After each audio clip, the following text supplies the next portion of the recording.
searching, never quite so thirsty. I'm toxic and psychotic with this logic, you can't stop it. It's been chronic since I was a boy, so neurotic and chaotic. Built to last with the webs I'm weaving. I could change the past with all I'm achieving. Got my foot on gas, never stop competing. If you break like glass, then this life's gonna eat 'em. Make mistakes real fast, then you learn how to beat 'em. If you take off the cast, you can see all the healing. If the pain's in the past, move on from the grave and put your foot on the gas. No, never stop competing, yeah. I've been doing this, I'm on it. I just wanna be iconic. Sipping on a gin and tonic, got me going off when I'm on this topic, yeah. If I ever play, I want it. You know that I'm always honest. Stay away from those who are toxic. Keep them out your face, no way, you don't want them, yeah. Don't try to drain my energy. The enemy is everything. It's mentally, unhealthily, spreading like a rare disease. But I won't let it get to me. I don't need your therapy. I can leave a legacy of leading by intensity. Come on, we can fight this. Freedom is priceless. Spread just like a virus. Living in a crisis. Do you feel courageous? Do you seek greatness? Trust me, you can take it. Go on and take your aim. I'm built to last with the webs I'm weaving. I could change the past with all I'm achieving. Got my foot on gas, never stop competing. If you break like glass, then this life's gonna eat 'em. Make mistakes real fast, then you learn how to beat 'em. If you take off the cast, you can see all the healing. If the pain's in the past, move on from the grave and put your foot on the gas. No, never stop competing, yeah.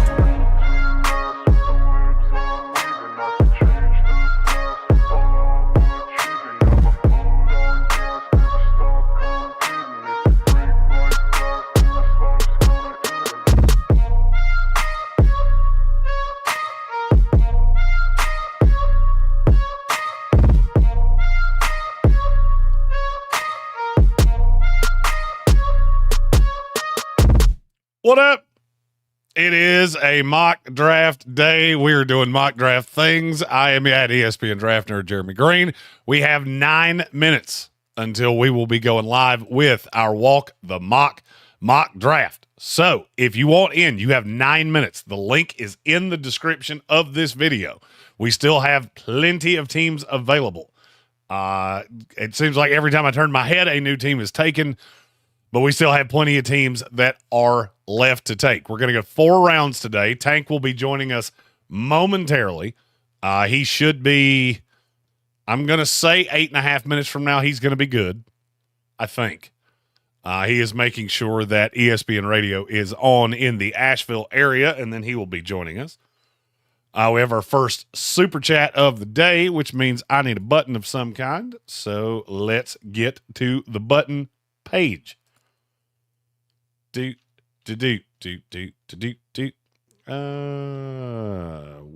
is, there it is.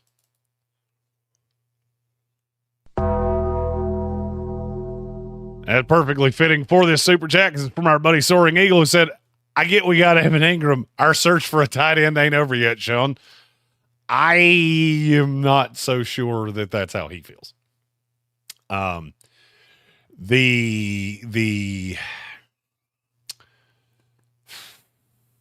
The burning consensus has been that Colson Leveland will be the pick at 20. I don't think he's going to be there at this point.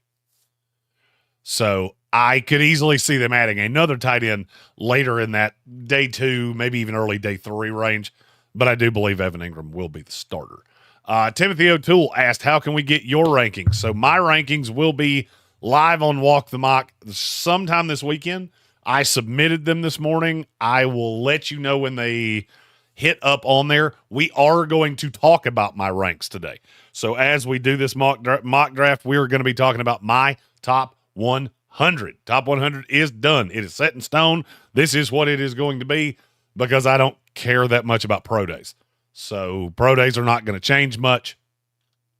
I'm not going to say that there won't be, a guy goes from 92 to 94, something like that. But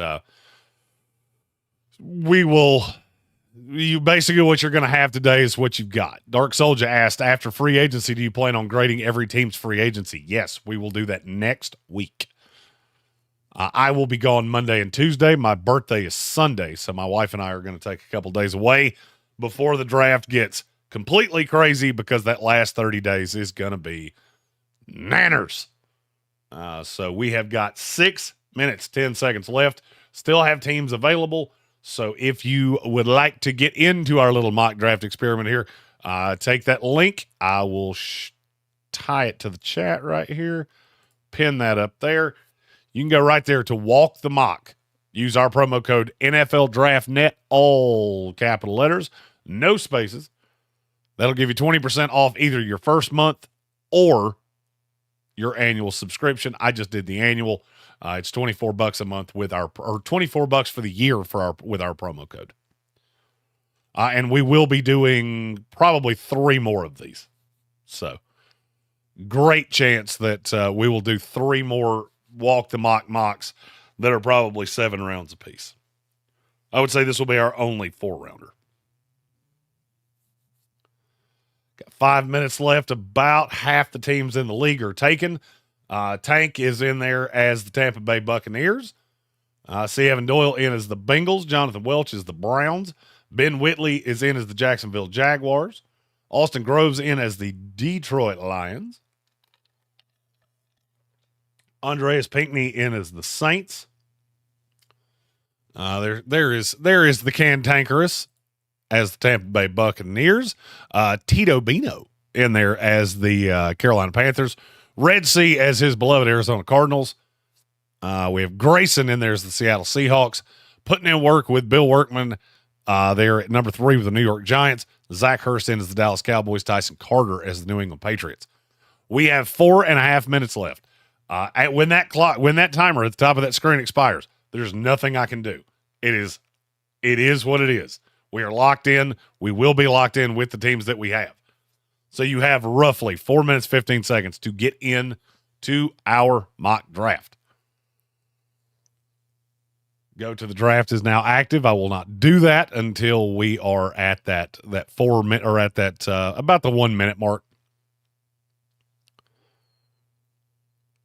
So we still have a couple minutes here to let you guys get in. We'll see if Tank is Tank, can you hear me? Okay, hold on. I got to unmute you so they can hear you. All right, let's try that one more time. Hold on. Welcome in. There it is. There he is. Hey, there he is. Welcome in. There he is. I appreciate you tap dancing for me for a little bit there. Yeah, man. Yeah. Things have, it's a never-ending ball of flames over here. Hey, did all the buttons work? I made sure you couldn't hear my music or anything. So yes, all the buttons worked. I could not hear a thing, and I was sitting here for a while going, am I supposed to be hearing anything? No. I just in case it went completely cattywampus after I listened to you talking to our engineer for 20 solid minutes. Yeah.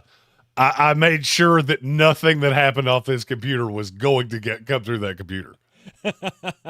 That's a great idea. I appreciate it. Yeah. All right. So mock draft time. We got the walk the mock all fired up. I got my bucks. I'm ready to go. Y'all better leave my target there for me. And are you going to establish who that is, or are you just going to do it on the clock? I don't feel like I should say it. For sure, you shouldn't say I'll it. take that guy. Well, I mean, you said you should leave my target, and it sounded like you were about to tell me who that was. I started to walk down that path, and then I thought, you know what? This is not how we play this game. Still a game. It is a game that we play.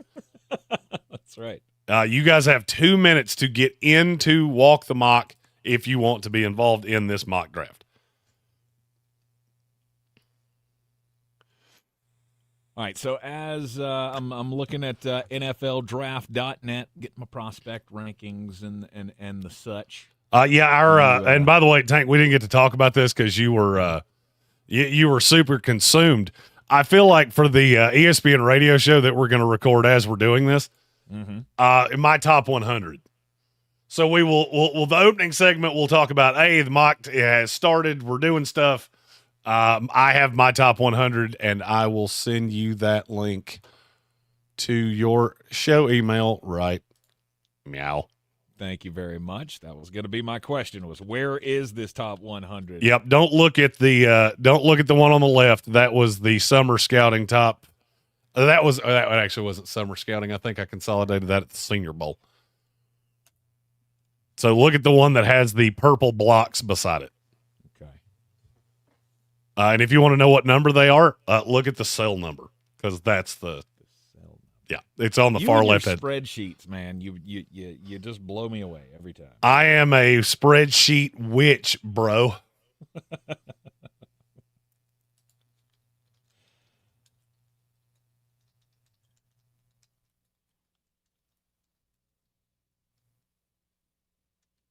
David L. asked when our next one of these will be. It will probably be a week from Saturday. I want to do one of these on a weekend just for the guys that, have to work and all of those things. We have 30 seconds, so if you want in, this is your final countdown. Get it while you're getting's good. This is a good balance. We have half user, half computer. The computer does some kooky things sometimes, so this could be a really, really fun exercise. All right. That's what it's all about. Practice makes perfect. It is time. All right, so the computer's on the clock for the number 1 pick by the Tennessee Titans. All right, we'll get the ranking up. It's up on the screen. I mean, at this point, should all computers be locked in, all simulations be locked in on Cam Ward at 1? I'm not as sure of that. I've never been as sure of that. I don't think that's a foregone conclusion. I really don't. I can tell you at the combine, they were not locked in on Cam Ward. Okay. And it did not feel like they were feeling warm and fuzzy about Cam Ward either. Well, I mean, Cam Ward as a prospect, he's not like the generational quarterback, or at least I don't feel like he's viewed that way. And he's just the best in this class. Oh, he's bar none the best in this class. So that would be the reason for a team like the Tennessee Titans to steer away from this, right? When you don't have a no-doubter at the top of the draft, it makes it a lot easier for that team to go defense.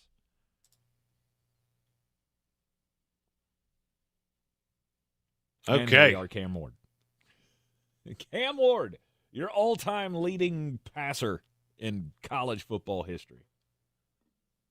That is your selection. That feels about right. Number 2 here with the Cleveland Browns. Wasted no time. And shouldn't have. We'll see if Bill Workman wants to work a trade with me as the New York Giants. Because I will tell you, oh, nope, he didn't. He does not. He does not. Abdul Carter was the number 2 pick going to the Cleveland Browns. And then quickly the New York Giants jump on their quarter. No, it's the other Colorado guy, Travis Hunter.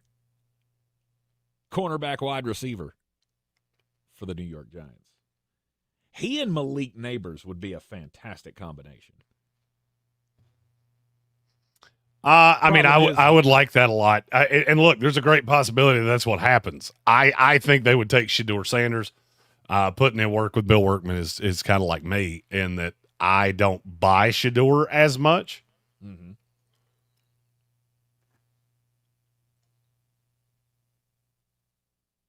Picking at the top of the draft, to me, it's always about talent, right? It's who's the most talented player. Picking for necessity can come back to bite you in the keister at every turn. So if you're not sold on Cam Ward, if you're not sold on Shedeur Sanders, I fully understand this year more than any other why you would go a different way. Why you would try to pick up, Travis Hunter or an Abdul Carter or Will Campbell or whoever you think is in that class. The 4th pick to the Jets goes to, or is, Mason Graham, the defensive tackle out of Michigan. And that's who I think the Jets would be after. So that definitely does make sense. Picks in at 5 for Jacksonville. Will Campbell, offensive tackle out of LSU. That makes a lot of sense. We have 3 super chats. We also have the Panthers pick, which is in. And it's James Pierce Jr. By the way, 6 is not the Carolina Panthers. It is now because the Raiders traded down. Oh, Raiders traded down. Yep. I added a 3rd-round pick to go down to 8 because I have a funny feeling that who I want is going to be available at 8.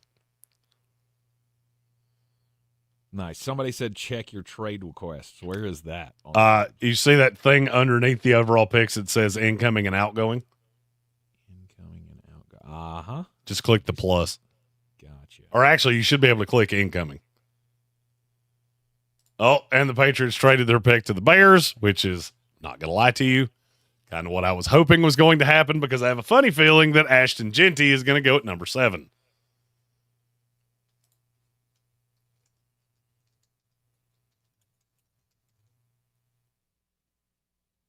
Things going pretty true to form. Carolina gets up to 6, gets James Pierce. I'm feeling pretty solid about the things that are happening now. Waiting on Chicago on the clock. I probably need to get a slightly better. Let's scrunch this down a little bit and see if.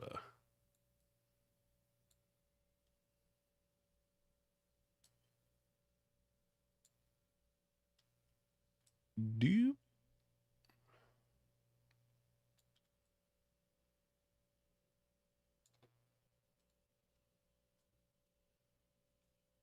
You're in the Raiders war room, but I'm using my own.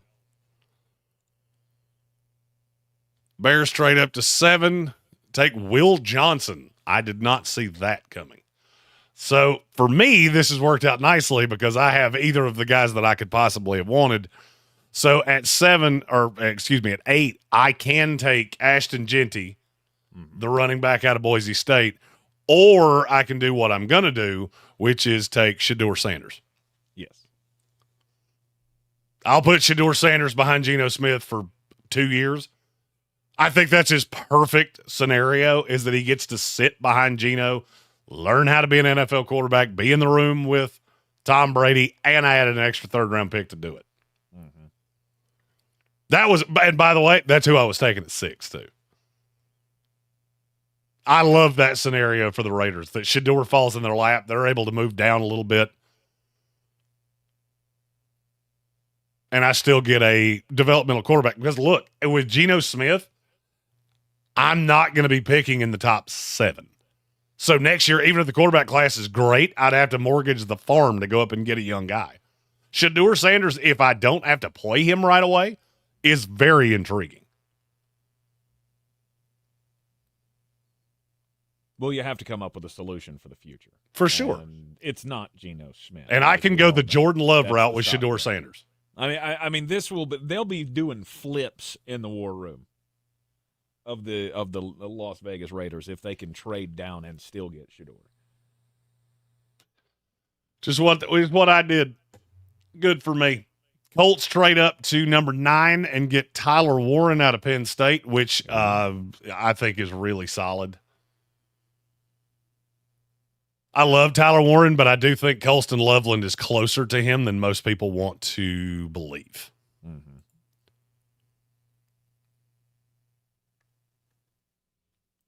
You want to hit your super chat button, and we'll get to those. Yes. Super chats.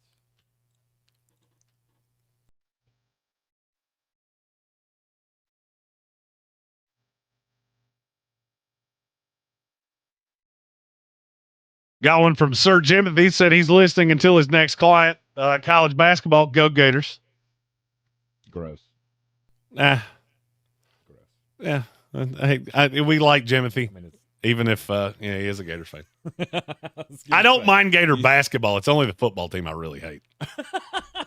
Wait, how do you separate those out? I don't know. I just do. And then Gators is Gators, man. he had another one. All right.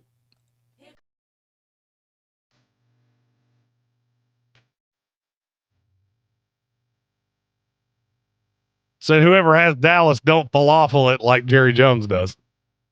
We won't know who that is for a minute.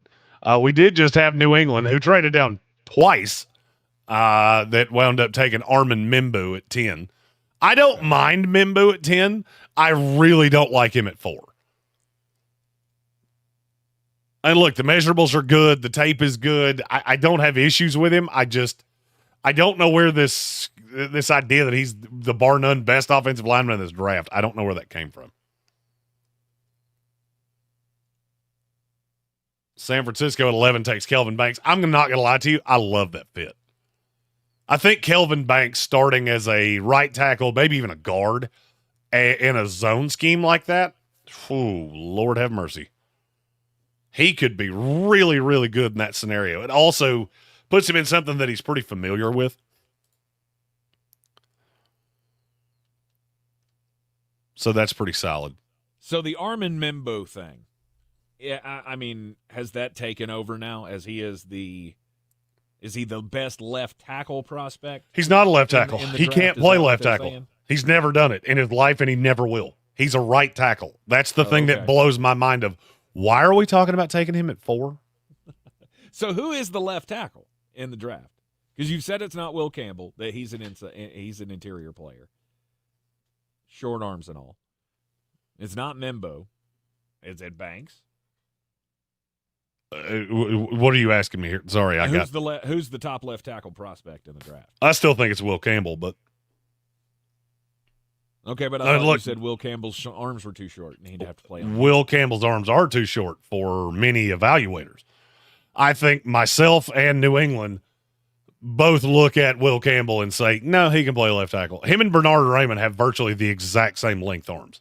Mm-hmm. And Raymond is 2 inches taller than him. So, I mean, look, when your feet are that good, it's fine. Right. It's fine. Right.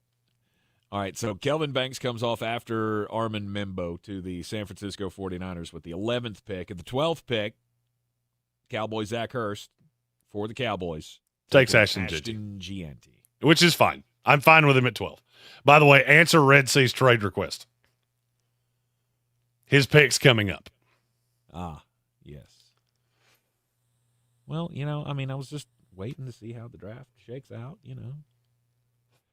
See if Dolphins select Mykel Williams, who did have a nice 10-yard split yesterday, but that 40 did nothing for me. Right. Okay, I rejected the trade. There you go. There we go.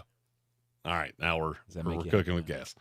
Saints trade down and get Mike Green. I like that a lot. If I'm the Saints and I can trade down, get extra capital, and still get a player like Mike Green, that's strong.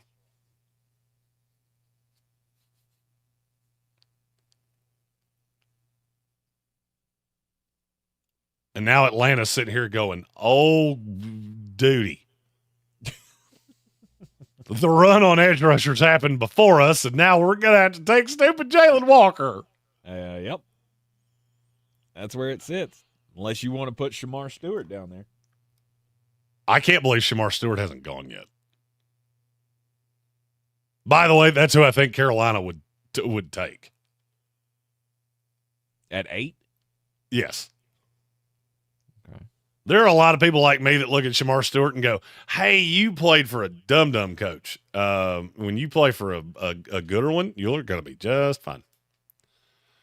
Oh, pick forgot is to in turn for my the light on. Atlanta Falcons. The Atlanta Falcons take Jalen Walker. Yep. Hey, if you had to guess, Tank, on my top 40, where would you say Jalen Walker falls in?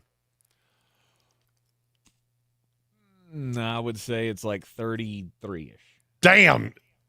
Do you have that pulled up? I do not. Did I nail You it? hit it on the nose. Yes. Yes. Damn, you hit that on the head. And I get it. I get why people like him. He pops off the tape sometimes, but sometimes. Exactly. It's sometimes, and I also get a whole lot of that. The guy that went first overall from Georgia, Trayvon Walker. I get that Trayvon Walker feel from him. Of just, I mean, he may look good at times, but I don't know that you're getting consistency out of him. Arizona Cardinals select Walter Nolan. You know who I knew that wasn't going to be? Kenneth Grant. Kenneth.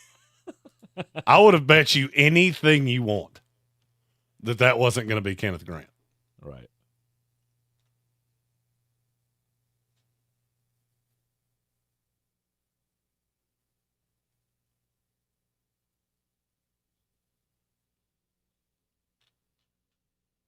That is a Walter solid Nolan. pick. I love Walter Nolan. Walter Nolan is what at the next level? What's his ceiling? Oh God, what is his ceiling? Yeah. How good? If he ever figures out how to consistently be a pass rusher, he could be a top 5 interior defensive lineman of this league. That's exactly what they've been looking for in Arizona. Or I think that's exactly what Red Sea has been longing for like 4 years now. Oh, no doubt. I think he would be great there. Get me some inside pressure.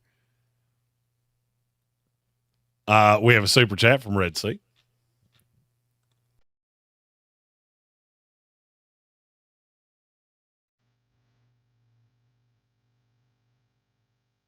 He said, I tried for an absurd amount of time to trade out. And that's what I think a lot of teams are going to find, is that it's hard to trade out. It's hard to trade out because nobody wants to come up. The difference between 15 and, I mean, I'm looking at my big board. The difference for me between 15, and it's actually not even 15, it's 13. I have 12 guys with a 9 or higher. The difference from 13 all the way down to 32 is less than half a round grade. Just don't have a lot of guys on the high side. Oh, look, it's my turn. I'm curious to see who this is. Well, you know who it is. It's the same guy it's the first guy that you ever said, "Hey, this guy's going to be good with y'all."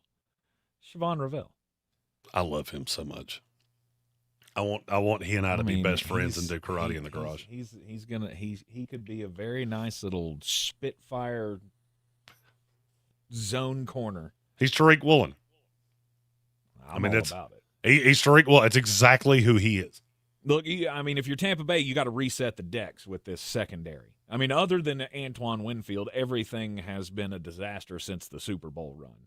And now it's, Carlton Davis has been gone, Jamel Dean's gone, or he's getting ready to be gone, I think is what I've heard. You got to replace that somehow, and you don't have a young, great talent yet. You drafted Zion McCollum a couple of years ago, and I like him, but he's not. He's never going to be an elite guy, I don't think. Maybe Siobhan can be that guy. I just realized New England traded up and got Tetaroa McMillan, which is they did. Strong. They got 3 second-round picks to do it, which is a lot, but that is quite a bit. And Cowboy Zach Hurst said, "Screw next year. We live now," and traded up with Denver and got Shamar Stewart. Excellent. He said, "Screw it. We live now."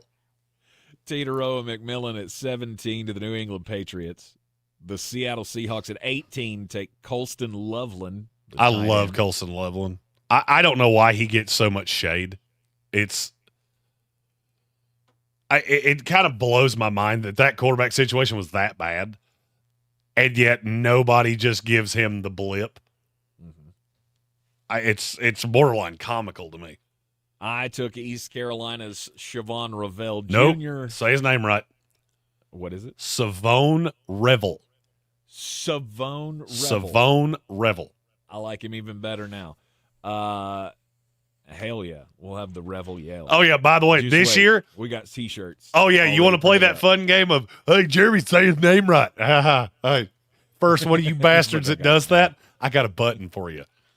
And you know what it is? The guy saying his own effing name. How about that?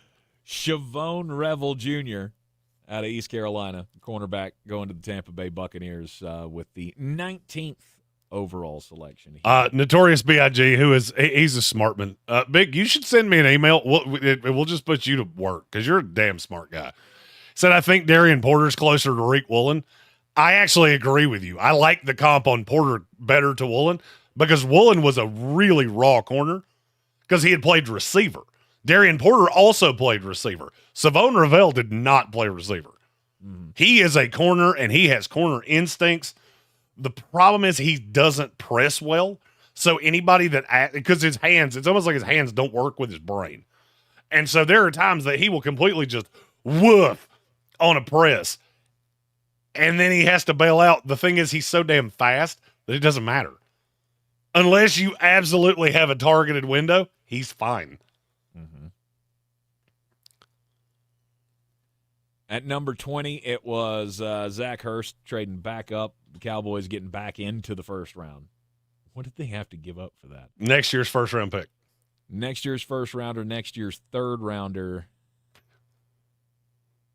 and a 5th round pick in this draft. He said, screw next year. We live now. Yes. To get up to 20 to get Shamar Stewart. So now you'd have Shamar Stewart and Micah Parsons coming off the edge in that defense. That's pretty good. Along with, you added the running back, Ashton Gianti. Yes. After you lost out on the Rico Dowdle sweepstakes. I mean, I don't know how you didn't know that. How did they not re-sign him for $3 million? He got what, 6? No, it's the base is 3. It can go to 6. Oh, okay. I saw that and went, what am I missing? Like, I mean, I get it. I don't like paying running backs, but $3 million? And now he's with the Carolina Panthers. Hometown kid coming back home. You gotta love that. Yeah, absolutely. Absolutely love that. But Shamar Stewart to the Dallas Cowboys at 20. Then we had Kenneth Grant, defensive tackle from Michigan, going to the Pittsburgh Steelers at 21. Wide receiver Matthew Golden.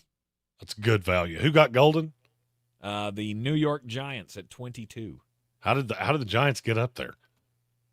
They traded with the Los Angeles Chargers, sending a 1st rounder next year, a 4th rounder next year, and a 3rd rounder this year. That's a lot For the 22nd pick. That's a lot, but hey, you got up there and got you a guy. That is. Now, I will say this. Tell me more about Matthew Golden.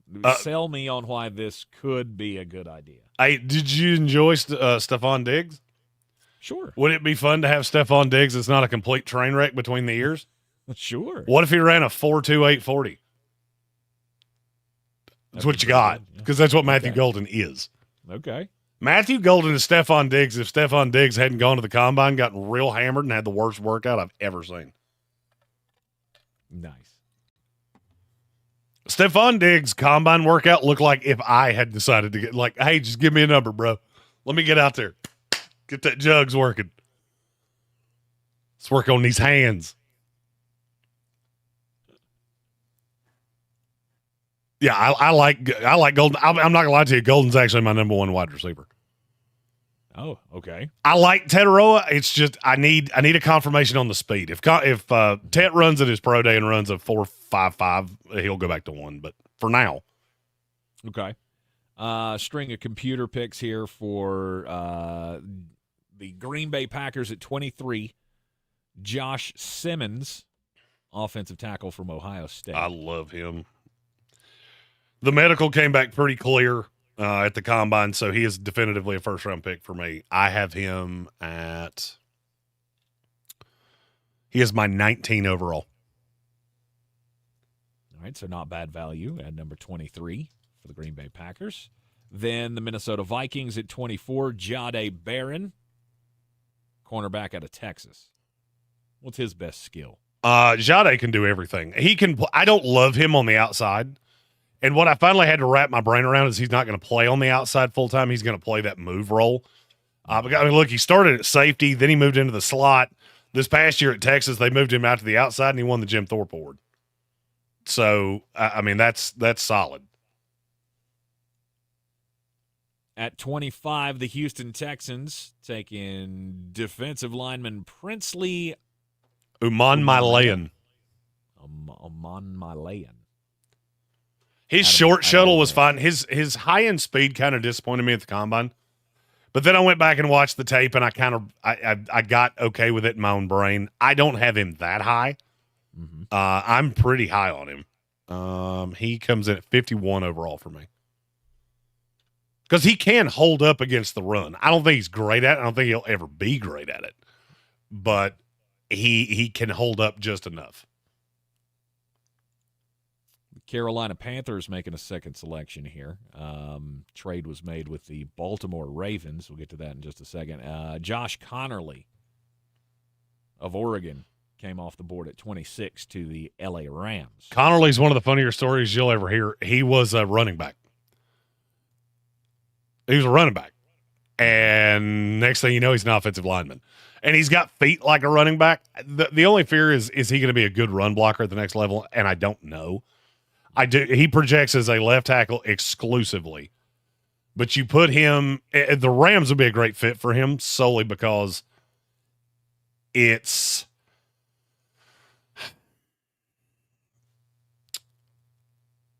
doesn't have to be the guy right away. The Carolina Panthers making the trade to number 27 with the Baltimore Ravens. Panthers give up 2 second-round picks. Number 26 in this draft, second-round pick in 2026, and a fourth-rounder in this draft. To move up to 27, and they get Emeka Egbuka, wide receiver from Ohio State. So the thought there is Emeka's the one that Bryce Young has been looking for. Well, Egbuka plays predominantly out of the slot. I think he can play on the outside, but he's predominantly a slot guy. There's very little miss in him. He is about as safe as a receiver gets. The problem is that I don't necessarily know that there's a super, super, super high upside. I do like the idea. I think he goes somewhere in the last 5 picks of the first round to one of these wide receiver needy teams. I don't like him as much with Baltimore because he does play I think he will probably play 75% of snaps in the NFL in the slot. But he's really damn good. He's really consistent, really solid route runner. He does everything well. So he is the replacement to Adam Thielen for the Carolina Panthers. Yeah, I would say so, yes. Yeah. And you can kind of intertwine those two to still get high-end reps out of Thielen. I don't mind it at all. Mm-hmm. Number 28, the Detroit Lions, Maple King, selecting Jihad Campbell, the edge rusher out of Alabama. I do love that Walk the Mock has Jihad Campbell as an edge because that's what he is. And the minute you start wrapping your brain around he's an edge instead of he's an off-ball linebacker, he is an edge rusher that can play off-ball, not the other way around. It took me a long time to get there. And what really did it was that I went back to when he came out of high school, and he was an edge rusher. They moved him to off-ball. And that made a lot of things make sense because his instincts are just not – they're not what I want them to be. I don't love taking off-ball linebackers in the first round. It's one of my problems with Jalen Walker. By the way, if you plan on playing him as an off-ball, you've already done it wrong. He is an edge that is almost just a situational pass rusher that can kind of move around. But with Jihad Campbell, if you're planning on playing him as an edge rusher, I'm good. Repeat that last one because you broke the Walk the Mock post. What is it? Are we calling it post-free? Mid-free agency draft. Mock draft.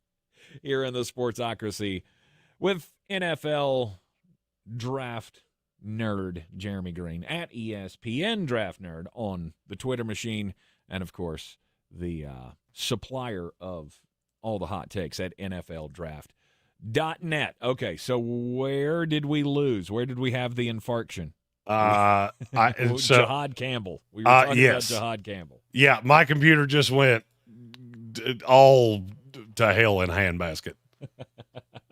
It's all right. Sometimes that happens. So Jihad Campbell is the selection there for the Detroit Lions at 128, or at first round, 28th pick. Then the 29th pick, the Washington Commanders, Nick Skirtin, edge rusher out of Texas A&M. Hurting for a skirtin'. Mm-hmm. I'll never say his name any other way. Skirtin added to the already formidable defense that the Washington Commanders have.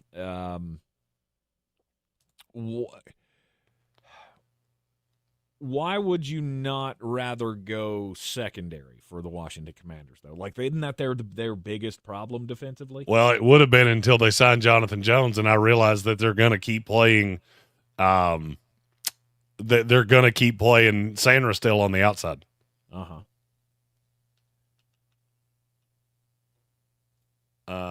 Oh, y'all just left me, Nick, even worry. Yes, I will. I believe I will. Oh, but you signed Jeremy Chin. I don't give a shit. I don't care. We're going to mark that tape. Remember, we're going to try to play this back on the radio. Well, I mean, I'm recording none of this, so. I am. Oh. Yeah, we'll mark that tape. That's solid. Yes. Mark that tape. 30th pick, first round, Luther Burden, the selection for the Buffalo Bills, wide receiver out of Missouri. It's I don't like Luther Burden. I think we all already know that. You just can't stand him as a player? He just doesn't do anything for me. I don't know how he's going to get open in the NFL. I mean, he's fine. He's really good with the ball in his hand. When I look at him, I can't stop seeing Laviska Shenault.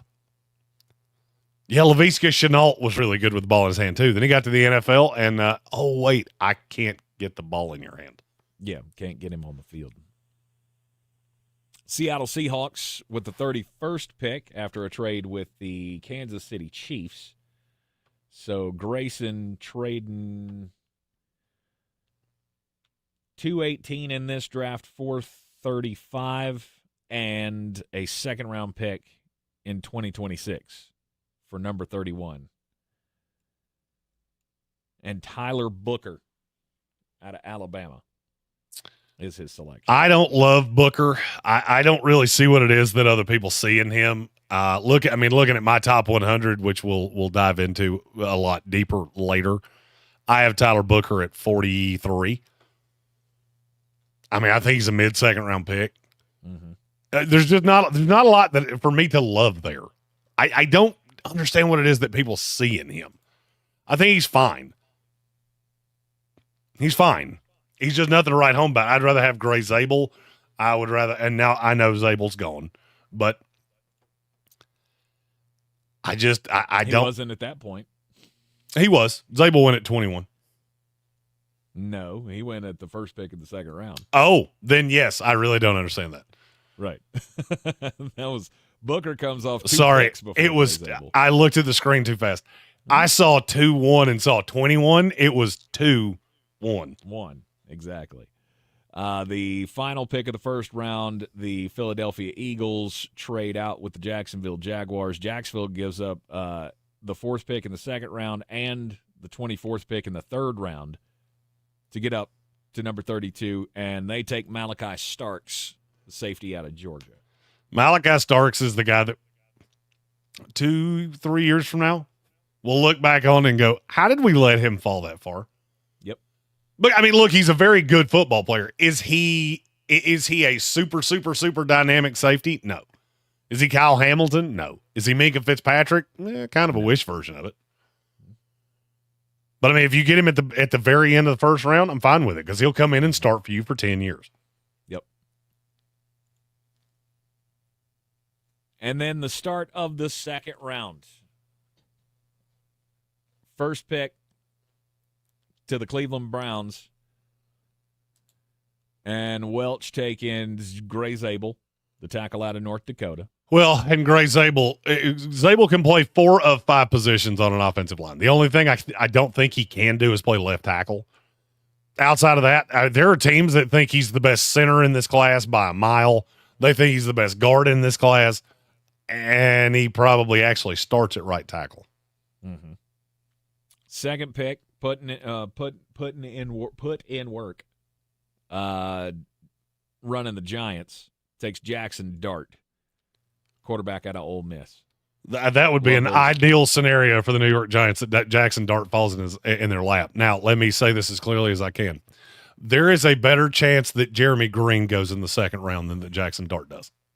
Oh, really? There's no chance. He will go on the first day of this draft. I'll bet you anything you want. Okay. I was getting ready to say he's going lower than that. No, he'll go. He's going higher. He'll go on day one. Yep. He'll be in the first round. Giants may have to trade back up into the first round to get him. Yes. Which is a move we've seen many teams make over the years, which probably makes some sense. Well, yeah, I mean, because you want that fifth-year option. Well, yeah, you get up from, 2 to, 28 with Detroit, or if Baltimore wants to come out of that spot like they did for the Carolina Panthers in this simulation, it would make a lot of sense to get that fifth-year option. Third pick in the second round, Tennessee Titans taking Donovan Jackson, guard out of Ohio State.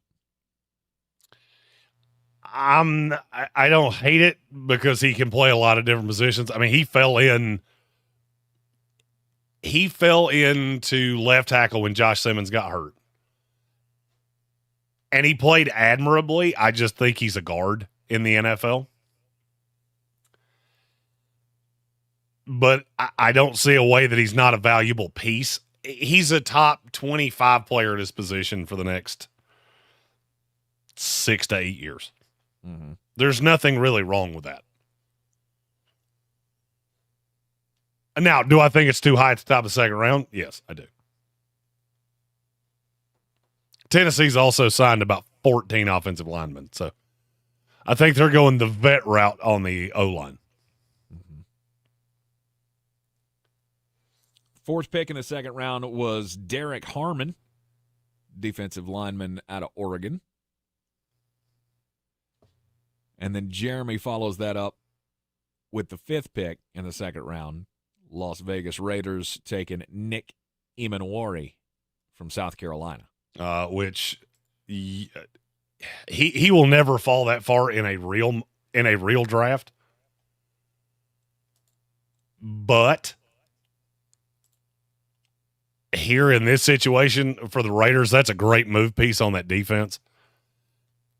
And it allows you a lot of flexibility because you re-signed Troy Polamalu's nephew that plays safety now, and you signed Jeremy Chin. So now you have three very multiple pieces that I think give that secondary a lot moving forward. Emanwari's really good in coverage. The thing I don't understand is how are you that big and physical and you don't defend the run all that well? That's hard for me to wrap my brain around. That is, but it's also one of those things that, I mean, you can pick that up. You can pick that skill up as you get bigger, faster, stronger in an NFL program, correct? For sure. I mean, that would be the hope. He's built, right. He is built well enough to be able to do that. Well, I mean, as junkyard dog as that South Carolina defense was from top to bottom last year, I don't think that there's a guy that will come out of that system that can't get more physical. If that makes any sense. Well, I mean, and that is another way to look at South Carolina is that this is a team that just had so many pieces that some guys didn't have to be all-around players. Mm-hmm. I mean, I love virtually every player that's coming out of that South Carolina defensive front.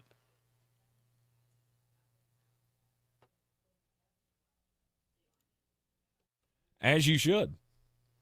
The sixth pick in the second round, Doyle for the Cincinnati Bengals taking Jack Sawyer, keeping him in the state of Ohio. I like him. I mean, to me, that's Trey Hendrickson. Mm-hmm. Not hyper athletic, not the strongest guy you've ever seen, but man, he just works. He just works, and good things happen because he's always around the ball. Yep. Seventh pick in the second round, the Chicago Bears taking Josiah Stewart, edge rusher from Michigan. Yeah, he played at Charlotte. He is insanely small, but man, he gets after quarterbacks. I mean, he's 200 and I can't remember exactly what he weighed in at the combine. I think it was 235 pounds. He may have bulked up a little bit. I actually have a sheet with all the measurements on it.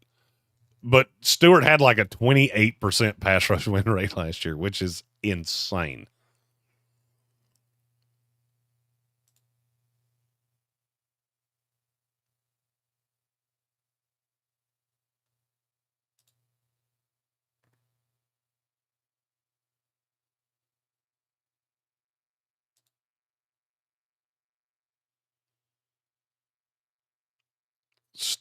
Josiah Stewart weighed in at 249.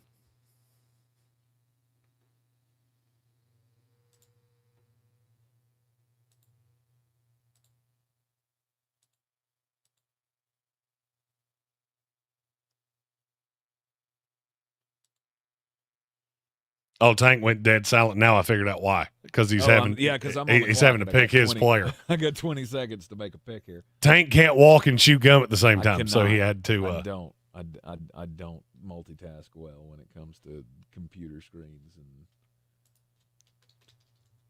all the things. Let's see what Jeremy thinks of this one. Go. Did it do it? It goed. My screen won't do it. My screen's not updating. There it goes. JT Tuimoloau. Yeah, JT. If I add him on the outside of that 3-4 defense, how does that help me? Oh, he's not going to play on the outside. At least in your defense. JT Tuimoloau, which is one of the hardest names for me to say. I think he's a 4-3 defensive end. I think he also could play 3-4 defensive end if he bulked up a little bit. He's strong enough to do it. Mm-hmm. And that's where I think you would be looking. I mean, I don't hate it because I think there's still a good pass rusher in there. He's really good against the run right now. Mm-hmm. The question is, does he ever develop that step as a pass rusher? It's a projection. Taken in the middle of the second round, I'm good with it. I'm saying, is he a guy that I can use or that the Bucks can use and just kind of use him as a tool to do both, to stand up, hand in the dirt, and just kind of mix up those looks, like because with him and Kalijah Cansey and Diaby and Hassan Reddick, I feel like you could throw a lot of different looks at defenses. I don't think Tuimoloau stands up. Okay. That's just me. I've got him as a hand down edge. I'm sure somebody somewhere likes him in that regard. Mm-hmm. I don't. I think that takes away a lot of what he does, but it's a projection. I've never seen him do it, so I can't tell you he can't do it. I just don't project him that way. Okay, gotcha. All right, let's get caught back up on some of these picks here that we skipped before I had to turn silent on you there for a second. I thought you had disappeared again. I was like, oh, no. No. Oh, no. I was looking at the screens going, nope, they're still working. That's a good sign. All right, 7th pick in the second round was the Chicago Bears, computer selecting for the Bears, Josiah Stewart, edge rusher out of Michigan. I think we mentioned that one right before I went silent. We did. He's just thin, but he's a really, really, really good pass rusher. Yep. The 8th pick, Andreas Pinckney for the New Orleans Saints, taking Omarion Hampton, the running back out of North Carolina. I love that pick. He'll never last that long. I hope not. I mean, at least I hope he doesn't last to the New Orleans Saints. For them to be able to. I don't think he'll last past Pittsburgh at 20. If he did, I don't see a way he lasts past Minnesota. They'll stack him with Aaron Jones for a year. Oh, come on. Pittsburgh's got running back all sewed up, don't they? Gainwell. No, they do not. And for their sake, I hope they don't think they do. I would love Omarion as another piece with Alvin Kamara for the last few years of his career down there in New Orleans. Tyleik Williams. My God, I don't know what it is about Tyleik Williams. Every time I watch Ohio State, I end up just fixating on Tyleik Williams. I love him. and him going to the San Francisco 49ers at the 9th pick in the second round of this mock draft. I like that move. You may have bigger needs than that if you're San Francisco, but I like him as a player. I like Telig a lot. I think he's one of the best run stuffers in this draft. And there's really no miss. He's kind of like DJ Reader to me. Of, okay, worst case scenario, you're never really anything against the pass, but I know first 2 downs, you're going to be right there for me as a run stuffer. Yes. All right, 10th pick in the second round. Doyle, actually, hang on, that was a trade, so let's talk about the trade here for a second. That came out of the one where New England traded up to get Tedero and McMillan. Okay, all right. So the 10th pick in the second round was Doyle, Cincinnati Bengals, getting that second pick from the first round trade with the Jets. Xavier Watts is the pick here, the free safety out of Notre Dame. Yeah, he's about as safe as a player gets. I just don't think he's going to get any better. He's a stereotypical box safety. Has the ability to cover, but I really like what he gives you in the box, and he's just a thumper. I mean, you watch him in the Notre Dame run through the playoff, he jumps off the tape over and over and over and over again. Mm-hmm. So San Francisco and New England traded second-round picks. New England gave up a third-round pick New England got a third-round pick, as San Francisco jumped up 2 spots. New England falls back 2 spots to the 11th pick of the second round. Had to reclaim a little bit of that capital they gave up to go get Tedero and McMillan. Yes. Trey Amos, the selection, cornerback out of Ole Miss. He's one of the most all-around balanced corners in this class because he can play man or zone. We have a lot of zone corners in this class. Mm-hmm. Trey Amos can do both. I've seen a lot of first-round buzz from some mock drafters on Trey Amos. Is that a nice way to say you've seen me put him in the first round about 6 times? Have you? Yes. I've seen many mock drafts. Obviously mock drafts are all over the place, and I've seen him in the first round of a lot of them. The thing about Amos is that last year you actually got to see him play zone. He had been miserably bad in zone previously. He's also bounced around. He was at Alabama at one point. I think he played somewhere else, too, if I'm not mistaken. It's so hard for me to keep up with where all these guys bounce around to. I'm working on that now for the he started at Louisiana, then he went to Alabama for a year. Didn't really do much at Alabama. Then he went to Ole Miss. He had not shown me an ability to play zone before this year. He's a good man cover corner, really sticky, not nice body build. I think Amos is a first round pick. I have a first round grade on him. Mm-hmm. Trey Amos is my 30. Actually, I lied to you. I pushed Amos. He is a fringe second rounder. He's my 35 overall. Okay.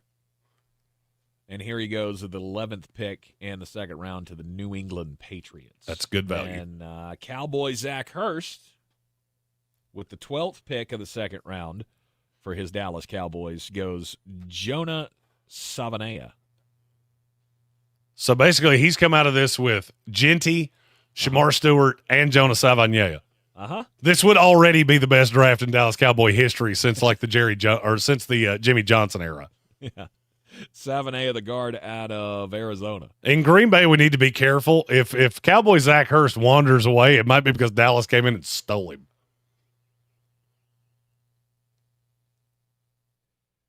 13th pick in the second round, the New Orleans Saints. This was from the first round trade with the Colts. They get the 13th pick from the Colts. So the Saints go Alec Iamenor. Wide receiver out of Stanford. Yeah, he's talented. He's a little upright, a little stiff, but I think that's going to get better in time. His quarterback play at Stanford was so bad. But he is a stereotypical X, which we don't have a ton of. The guys that I know can come in day one and play X. He can. I think that's a starting number 2 receiver in the NFL day one. And I like the upside. Not a lot. I get into a lot of arguments about IU Manor because I'm higher on him than a lot of other people are. But I think he's like 3A among the receivers. I have Golden ahead of him. I have Tedero McMillan ahead of him. But then there's kind of a blob of Abuka. Let's see. It's Abuka, IU Manor, Trey Harris, and Jaden Higgins. Computer run Atlanta Falcons with the 14th pick in the second round, taking Donovan Ezeruwaku, the edge rusher out of Boston College. If you're looking for a 3-4 end, that's your guy. That's the stand-up 3-4 outside linebacker that's going to come in and win right away. He had 17 and a half sacks last year at Boston College as the only player on that defense that is worth anything, really. I think he's a freak of nature. I think there's a possibility he goes in the first round. I've had him to Baltimore more times than I could count. The 15th pick, which would be 47 overall, correct? Yes. Benjamin Morris, cornerback out of Notre Dame. Benjamin Morrison. There's no chance that he lasts that long, is there? Yes, there's a chance he doesn't go until the 5th round. The medical's a minefield. The medical. I forgot about that. Yeah, he's had 2 procedures on his hip in a year. And hips are just, that's one of those positions, one of those parts of your body that I just don't want to mess with. Mm-hmm. Now, if the medical is okay and you're okay with redshirting him for a year, more power to you. Because I mean, I really like the kid. I had a first round grade on him until the medical came back, and that's when I panicked. And I'm not as high on him now. The talent is still there. The medical's just terrifying. All right, after the 15th pick, the Las Vegas Raiders, run by Flowstradamus, traded up to the 16th pick in the second round, giving up a third round pick, a 5th round pick, and then a 3rd round pick in 2026 to the Miami Dolphins. Yes. And you went with Trey Harris, wide receiver out of Mississippi. I love this kid. I do not know why people are not on him. I know he is not crazy straight line fast, but you mark my words, the NFL is littered with guys that are high-end number 1 wide receivers that went either the last 2 or 3 picks of the first round, first 10-ish picks of the second round. Trey Harris, the next one. Mm-hmm. Number 17 in the second round, Cincinnati Bengals go Tate Ratledge, guard out of Georgia. I had a feeling Evan Doyle was going to do that. He likes him some Tate Ratledge.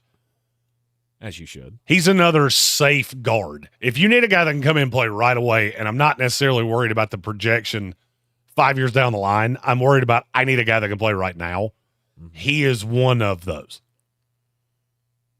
And there's not a ton. 18th pick in the second round, the Kansas City Chiefs.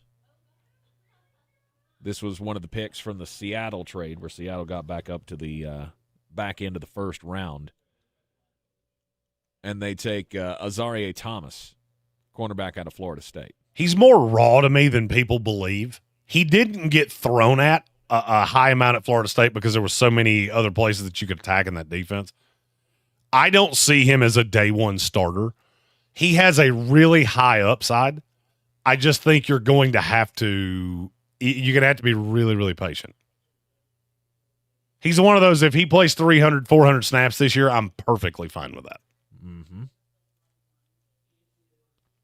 Then 219 was my selection, JTT. That's all I'm going to call him. JTT, the edge rusher out of Ohio State. Tui Moluau. Just always remember you have to get Luau into the end of the. That's the only way I can remember how to say his name. Okay. The 20th pick in the second round, Cowboy Zach Ertz again. Putting the old thumb on the scale here. Yeah, he's doing the same thing in this draft that he does in fantasy football drafts, which is I'm going to win whether you like it or not. Giving up a second round pick next year. So again, no picks next year. No, Dallas is not even going to the draft in Pittsburgh. They're just going to show up and hang out with me and the other Yinzers. Here. Pick for 2026 and a 5th round pick in this draft. Dallas trades up to 20 in the 2nd round and takes. Go ahead. You can do this one. Ariante Urshary. Tackle out of Minnesota. You can just call him that dadgum house from Minnesota if you want to. Because he is. At the combine, he came in at 6'0", 331. And I'm not going to lie to you, I think 331 was about a 15-pound weight reduction. Wow. Oh, and then, by the way, then he went and ran a 5 flat. Mm-hmm. He's a freak of nature. You just got to get him to stop leaning. That's one of the things. There are certain evaluators that when they look at offensive linemen, they won't take guys that big because the technique gets so bad because what they do is use the body frame against smaller edges as they're coming up. And it leads to this really natural progression to lean, which he has. But, man, if you can get him to stop doing that, I think he can be a left tackle in the NFL. All right, fair enough. Let's see. Next pick, 21 in the 2nd round. Seattle Seahawks. Grayson picking Jaden Higgins, wide receiver from Iowa State. Absolute freak of nature. It ran particularly nicely at the combine. Came in at 6'0", 214, and ran a 4.47, which is incredible.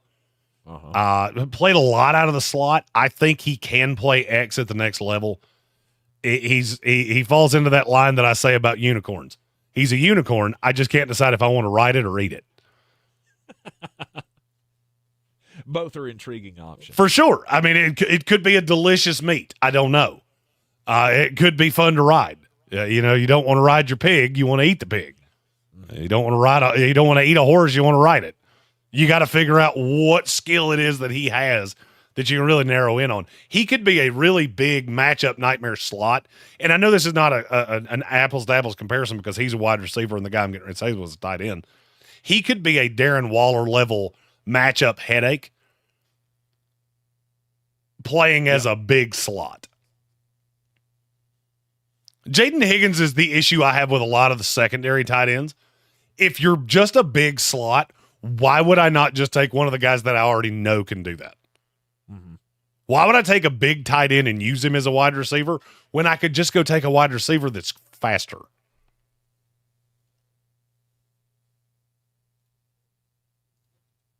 All right, next pick is Isaiah Bond. Speaking of wide receivers who are not faster, apparently. Who took Isaiah Bond? That is the Los Angeles Chargers. That's a computer pick? Boo! Yeah. Boo! 22nd pick in the 2nd round. Isaiah, I still ain't caught that ball, Bond, from Texas. Isaiah, I'm going to run a 4.19. Oh, wait, I'm not even the fastest guy from my own college. Yeah. Yeah, I have Isaiah Bond in the 5th round. A 5th round. Yeah, he's like a Sasquatch. People keep telling me he's a good receiver. I've just never actually seen him do anything that good receivers do. He's got a couple of spectacular catches to his resume, but really, I mean, what top flight wide receiver doesn't? Or top flight prospect wide receiver doesn't? 23rd pick in the 2nd round. Computer selecting Landon Jackson from Arkansas for the Green Bay Packers. Where is he going to play? Landon Jackson? Yeah, where does he play in the NFL? I have him as a 5 tech. I think he is a very natural 3-4 defensive end. Comes in, can play right away. And look, there's not a ton of those guys in this class. There are a lot of guys that you can project that way. He's one that can come in and play it right away. I can tell you the scouts that I have talked to in the league love him. I love him. I didn't love him at the Senior Bowl. Came in and had a really good workout at the Combine. And I think gave you a lot to project him on. I think he's a top 50-ish guy that may end up going higher than that.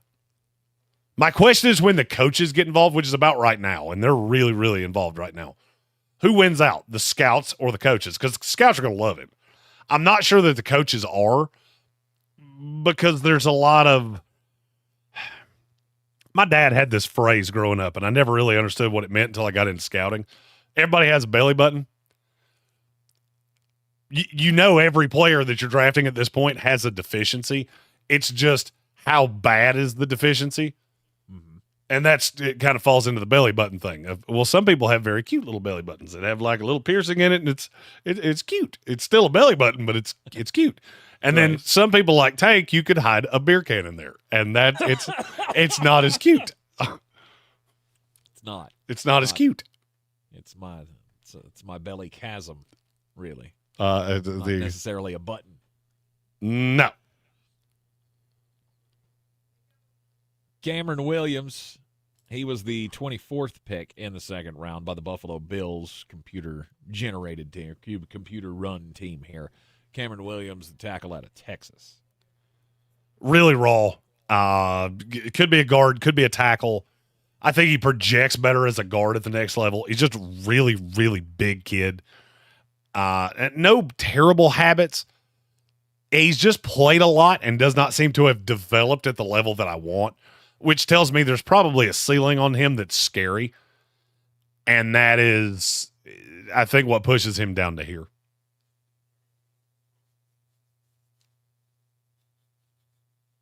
Sorry, wait for my screen to update here. Maxwell Hairston, cornerback out of Kentucky. Great chance that kid actually goes in the first round. He was the pick at number 25 in the second round for the Houston Texans. Yeah, there's a great chance he actually goes in the first round. Ran the fastest 40 at the combine. Measurables are all good. Came in at just a hair under 6 foot. He is thin, but ran a 4.28, 4.29. I think it was 4.28 was the official. He's freakishly fast. If you go back and watch the tape from every year previous to this, you'll like it better than this previous year. If you want to call it a blip with how bad Kentucky was last year, okay. I'm kind of with Notorious B.I.G. I'm going to let somebody else get catfished by that guy. Okay. I'm not doing it. Like, you can show me pictures of the pretty blonde all you want to. And when we're talking back into the second, beginning of the third, okay. All right, that's fine. I'll roll the dice. Into the first, nah, dog. That's going to be a no from me. Yep. As part of that trade where Carolina got back up into the bottom of the first round to get their wide receiver, the Baltimore Ravens dropped back to the 26th pick of the second round, and they get Travion Henderson, running back out of Ohio State. There's lots of like there. The workout left me wanting more, but I feel like Travion Henderson has always left me wanting more. I know the talent's there, and he's a absolute home run hitter. I don't know that I love him as he's part of a committee, not the bell cow. So now he can be the head of the snake, but I want there to be other pieces. Oh, okay. All right. I was just saying, so you're not saying like he's just the third down back. You just need to have something else. He can be a 15 to 18 touch a week guy. I'm just going to need somebody else. Just like when Quinshon Judkins came in at Ohio State, that should tell you everything you need to know. Ohio State had a certain amount of money to allocate to that roster. They spent a good deal of it to go get Quinshon Judkins to give him that fire and ice thing. And there's no knock on that. It is what it is. There are a lot of running backs that kind of fall into that. He's just one of them. 27th pick in the second round. This was a product of a trade with the Baltimore Ravens as well. Ravens trading this pick to Arizona. Arizona gives up a second rounder next year and the 14th pick in the third round of this draft. And they take Ozzie Trapillo. Yeah, right. First Trapillo. up. Okay, all right. There weren't two L's, so I was wondering if that was still the case. Ozzie Trapillo, excuse me. I said it wrong again. Offensive tackle out of Boston College. Really solid. Had a nice week at the Senior Bowl. You go back and watch the tape. He jumps off. I remember watching it when Castellanos was there. It was really impressive. He had a great game against Florida State. And then when Castellanos left, it was almost like, I don't know if he just didn't fit what Bill O'Brien was trying to do. I'm not sure. The end of the year was not all that impressive. But you go back and you put it in a vacuum. I think he's a right tackle in the NFL. Maybe take 1 year. Which team took him in this? The Red Sea. Oh, so Arizona. Yeah, I can put him behind Jonah Williams for a year. If Jonah Williams were to get hurt, that's a nice insurance policy, and that's my replacement a year from now. Mm-hmm. Number 28, that was the Detroit Lions, and Maple King taking Alfred Collins, the defensive tackle out of Texas. He's not of this earth. He started as a true edge, bulked up over the course of time, wound up playing more on the inside. He can still play on the outside, even at his size, which is incredible. I was curious at the combine with him exactly how everything was going to look. Then he didn't run, but he did show up at 332, 6'05", 332. Long arms. I mean, there is going to be a team somewhere that's going to use him as a zero tech. And I think you'll be happy with what you get. Okay. The big knock for me on him is, why did guys younger than you always play ahead of you? Like Byron Murphy played ahead of you.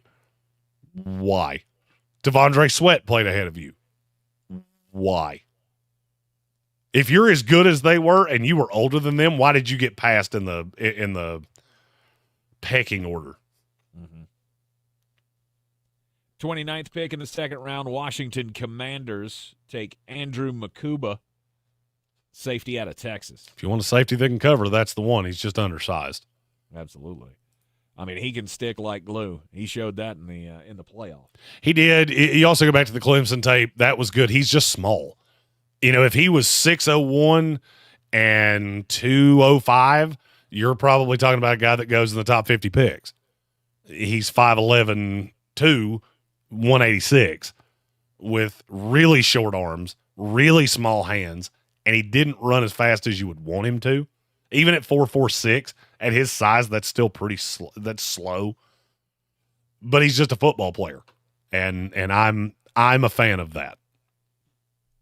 30th pick in the second round, computer picking for the Buffalo Bills, Jared Ivey, edge rusher out of Ole Miss. 3-4 defensive end with really high-end pass rusher skills.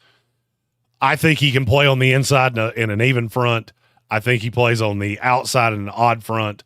And when you took JTT, yep, I would have gone Jared Ivey, because I think he fits what you're looking for better than Tuimalo does. I'm really, really high on Jared Ivey. You remember how high I was on Keanu Benton a few years ago? Yes. They're different players. They're built different. Jared Ivey's a house. And a taller house. Got better pass rush moves, but I kind of value them the same way of, man, I hope you land in the right spot, because if you don't, you're going to make me look like an idiot. Yep. All right, the 31st pick in the second round, this was a trade. The Kansas City Chiefs trading back once again with the Jacksonville Jaguars this time. Jacksonville giving up the 6th pick in the third round and also a third-round pick in next year's draft. And Whitley taking Darius Alexander, the defensive tackle from Toledo. Tell me about him. I mean, everybody loves him, and it's simple to understand. Everybody loves Paw Paw. I mean, Darius Alexander, I think he and I graduated high school the same year. Really? That was a very obvious embellishment. No, he's 25 years old now. He played 6 years at Toledo. That's a lot. But he is, I mean, look, he was good at the Senior Bowl. I thought he was good at the Combine. The tape on him is intriguing. You do, of course, always have to look at the – you have to look at the – what is the high side? Is he already what he's going to be and the level of competition. So at 231, I'm good. At 131, I'm not so good. And I think 231 is closer to where he's going to fall in. All right, and the final pick in the second round, the Philadelphia Eagles taking Demetrius Knight, linebacker from South Carolina. That almost made me say bad words because Demetrius Knight was supposed to be a Raider about 10 picks later, and the Eagles precluded that from happening. Yep. He is one of my favorite linebackers. Actually, I'm not going to say one of. He is my favorite linebacker in this class. I think he comes in immediately as an off-ball and is really good against the run, holds up in coverage. I just don't have a whole lot of knocks against him. Turn two words into one there. Mm-hmm. The only fear that I could potentially have is that there was so much talent around him at South Carolina that it may have covered some deficiencies, because I don't know when we really break it down on Darius Knight. He's a little bit of a smaller guy. He didn't necessarily run blazingly fast. He was a 4.58 at 6'01 and a half, 235 pounds. I don't know that he's a tremendous athlete, but man, he plays like he is. Mm-hmm. All right, fine. That was the final pick of the second round. Now we begin the third round of this mock draft here in the Sportsocracy. First pick, the New York Giants. Put in work, says Marcus Mimbow. Imbow. Yeah, it's pronounced exactly how it's spelled. Really good guard. And yes, in this class we have a Mimbu and an Imbow. Yes. And I like both to a degree. I like Marcus Imbow more now that it feels like he's slid. And I can't really put my finger on why. The size is all good. He's an underclassman kid from Purdue that I think he will be an absolute bulldog in the run game. Super, super strong. I think that's good value at the top of 3. I know some people that think he's going to fall into day 3. Second pick in the third round, computer picking for the Kansas City Chiefs, Deone Walker, defensive lineman out of Kentucky. He is a Tank Spencer special. Okay, what does that mean? You ever look at a guy and go, why are you not stronger if you're so damn big? I thought you would like that. That is like the best one you've ever come up with. Yeah, I thought you would like that. Look, why are you so ginormous, but you're not stronger? But you're kind of a pudding pants. Like, could you be less pudding pants? That'd be awesome. Deone Walker weighed into the combine 330 pounds, 607 and some change. And he's terrible against the run. I mean, genuinely terrible against the run. He is the exact opposite of Vita Vea because he can get after quarterbacks. I just can't for the life of me figure out, okay, so run stuffing, one of your biggest goals is to be big and get in the way. You do both of those things by putting on your pants in the morning. How are you this bad against the run? I think he needs to get stronger. This is going to sound a little goofy when you're talking about somebody who's 330 pounds. I think he has doughy weight. And what I mean by that is that it's not, it's pancake weight, not weight room weight. And that's not really doing him any favors. He is insanely fluid for a guy that big. And I think if you actually got him in shape, he would be even more fluid. And then he probably holds up better against the run. He's one of the most polarizing prospects in this class. All right, and again, we were talking about Deone Walker. Deone Walker. Deone Walker. Yeah, it looks like it should be pronounced another way, but it's not. Yeah, Deone. It should be Deone. I called him Deone Walker forever, and so did the broadcasters at Kentucky. Yeah, he specifically said, nope, it's Deone. Spell it right. spell it right. Defensive lineman out of Kentucky.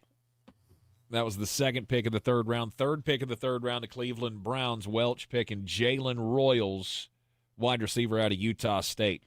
Talked a lot about that kid popping off at the Senior Bowl. Yeah, Jalen Royals he's fun to watch. He started as a running back, shifted out to wide receiver, I believe, after his sophomore year. So there's still a lot of raw there. Slot-specific player. If you liked Antonio Gibson as a wide receiver, you will like Jalen Royals. And I think he's more fluid. I think he's better with the ball in his hand than Antonio Gibson is. I think Gibson was maybe a little bit more developed. Royals is ridiculously raw. Yep. But there's still a lot to like. One of the Raiders picks that Jeremy gave up to get up into the second round with the Miami Dolphins at the fourth pick of the third round. The Miami Dolphins take Jalen Milroe, quarterback out of Alabama. Huh.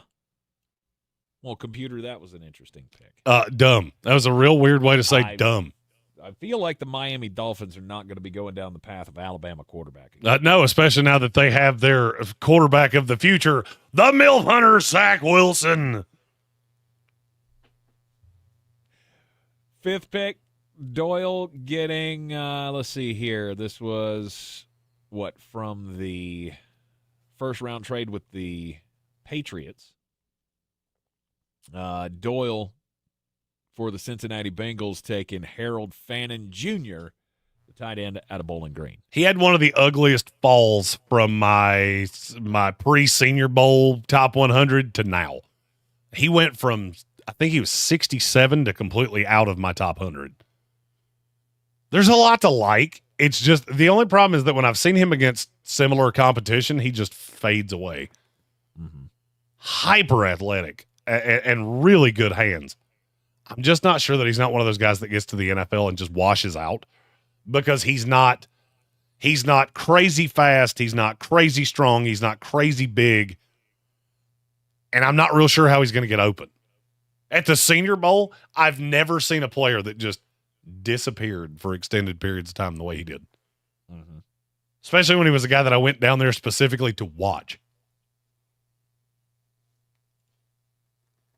The Kansas City Chiefs with the next pick, the sixth pick in the third round from the Jacksonville Jaguars trade, get Wyatt Millum out of West Virginia. Worst case scenario, he's a guard. Best case scenario, he's a right tackle. We have a guy like this every single year. I don't see a lot of miss. I don't see any way that you're just absolutely a bum. I also don't see any way that he's going to be special. He's insanely strong. And I like the feet. I like a lot of things about him. I just think there's a ceiling. And that ceiling is probably top 15 in the NFL at his position, and that leads to him going roughly top of the third round. I thought he could be a first rounder at one point.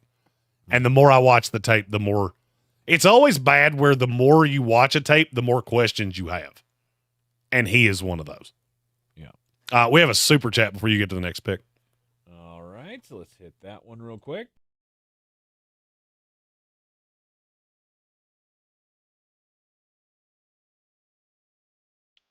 Red C said, ooh, he's a Tank Spencer special, so he has 1.5 feet. Is his nickname maybe Hurricane? Very nice. Dion Walker, excuse me, from now on will never be referred to as anything other than a Richard Spencer the Fourth special. Hurricane Walker. That's what we're going to For sure. Dion Hurricane Walker. Let's go. Let's see. A pair of tight ends coming off in the next two picks. The first one to the New Orleans Saints. Seventh pick in the third round. Andreas Pinckney taking Mason Taylor, the tight end out of LSU. Mason Taylor is a great evaluation of which means more to you, raw measurables or the tape. The tape at LSU leaves a lot to be desired. Because this is a big kid that was just never really a great red zone target. Then he went to the Senior Bowl, and I thought he was incredibly good. Mm-hmm. And then you watch him and go, is there maybe just not a great fit here? he wasn't a great fit with Brian Kelly, and maybe that's what led to this, because he's not a stereotypical Brian Kelly type of tight end. He's not a very good blocker. And he's also not a big, bulky tight end. He is really athletic. I just think he's raw. And if I'm going to take a raw tight end, I have no problem with Mason Taylor. But if I'm going to take a raw tight end, I'm going to take the second one you just took here. And the second one that came off the board to the Chicago Bears at the 8th pick of the 3rd round, Elijah Arroyo out of Miami. I watched Elijah Arroyo in a just dead foot race in one of those breakdown end of practice reps. I watched him run by Max, or it wasn't Harrison. I can't remember which corner now it was. He just flat-footed ran by him. He is such a freak athlete. The thing that would bother the medical on him is just a minefield. And you really only had, if you add it all up on Arroyo, and I'm gonna have to check my work on this. I do want it said that this is the first time I've had to look up a stat on a player, and we're at what, pick 70 something. That's pretty good. I want that on record of this is the first time I've had to verify something since we started doing this. So he had 35 catches last year. And I'm glad I did verify this, because I was too high on this. He had 35 catches for 590 yards this past year at Miami, 7 touchdowns. The 3 years before that, he had 11 catches combined for less than 160 yards and 1 touchdown. It is truly 1 year wonder, but this is really the first year he's been healthy. So I'm willing to take the risk in the 3rd round. Because, man, if you hit on him, if we're all right and he is a hit, man, he is going to be a stud. Yeah. The Jets, run by the computer here. Jeremy's running the Las Vegas Raiders. Which is why the Raiders draft looks Sheskies. The Jets draft, on the other hand, we'll see what he thinks. The 9th pick in the 3rd round, they took Quinn Ewers. It's fine. I like the arm talent on Quinn Ewers. He's one of those you watch the tape on and you just want to pull your hair out. Yeah. Because for all of the arm talent he has, for all of the skill he has, all of the unbelievable great plays he makes, then he misses the just absolute layup. All right, so what you're saying is Quinn Ewers will be the best quarterback that they have on the roster next year. No, I'm not saying that. The 10th pick, this is Jeremy's acquisition from the Carolina Panthers in the 1st round trade. TJ Sanders. Bull rush McIntyre. Let's go. Now, my pass rush with Malcolm Kuntz, Max Crosby, Tyree Wilson, Christian Wilkins, and Bull Rush McIntyre, take luck. Take luck. Oh, but Jeremy, you haven't drafted a corner. You're right. I haven't. I don't care. You should. Oh, I know. No doubt I should. I no doubt I should. That's not how the board fell. All right. Yeah, you let Eamon Worry fall in my lap at 37. Yes, please. Trey Harris fell in my lap at 50. I mean, I still need a wide receiver.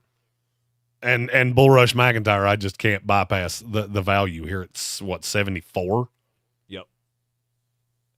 All right, the Giants wanted to get back involved here, and Workman giving up 2 7th-round picks and a 2nd-round pick next year to get the 11th pick in the 3rd round from the San Francisco 49ers.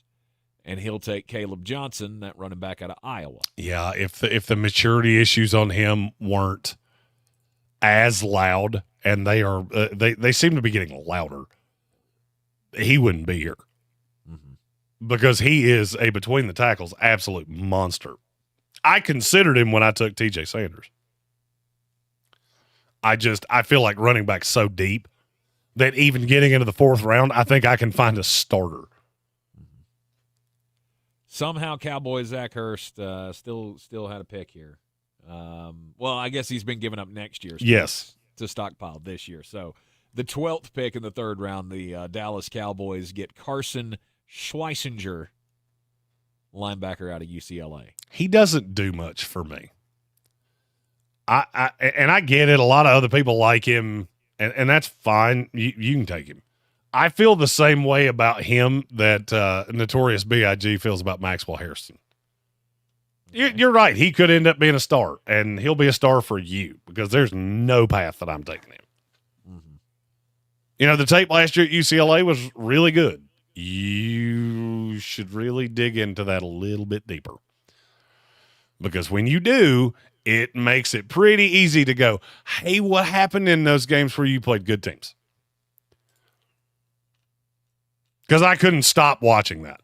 I was going to say, did he just look lost? Or Okay, let's put it this way. The best offenses that he played were USC, Oregon, Indiana, LSU, and I'm going to have to pick one of these dog babies. Let's go Nebraska. That was 4 of his 5 worst grades of the year. Yeah, he was great against Minnesota. He was great against Rutgers. He was great against Iowa and Fresno State and Hawaii. He looked lost against Oregon. Honest to God, like he didn't even know how to play football. And to me, he's an off-ball linebacker. The best thing you do is rush the passer. If you want to play him as an edge, more power to you. He ain't big enough for that. So I don't love him. I guess why other people do, but I don't. all right, Jeremy, I'm gonna need you to take the reins here for a minute. Okay, give me a 10th of a second because I got to make I have to make a selection here in just a second. Okay, And then I will gladly take the reins. all right. This is your first listener mock draft here of the Draftmas season in the Sportsocracy on ESPN Asheville, and of course on the YouTubes. We're on the YouTubes live. If you're hearing this on the radio, this was recorded yesterday during all of the basketball action on ESPN Asheville. The third round is where we sit right now. 13th pick in the third round. Tyson, for the New England Patriots, he decides to take Quinshon Judkins, running back out of Ohio State. Jeremy. I like Judkins. He's more the thumper of the Ohio State set of running backs. But then he came to the combine and absolutely showed out in terms of physical ability and speed and all the other attributes. I think he goes higher than this. I'm to the point I think Judkins goes ahead of Travion Henderson.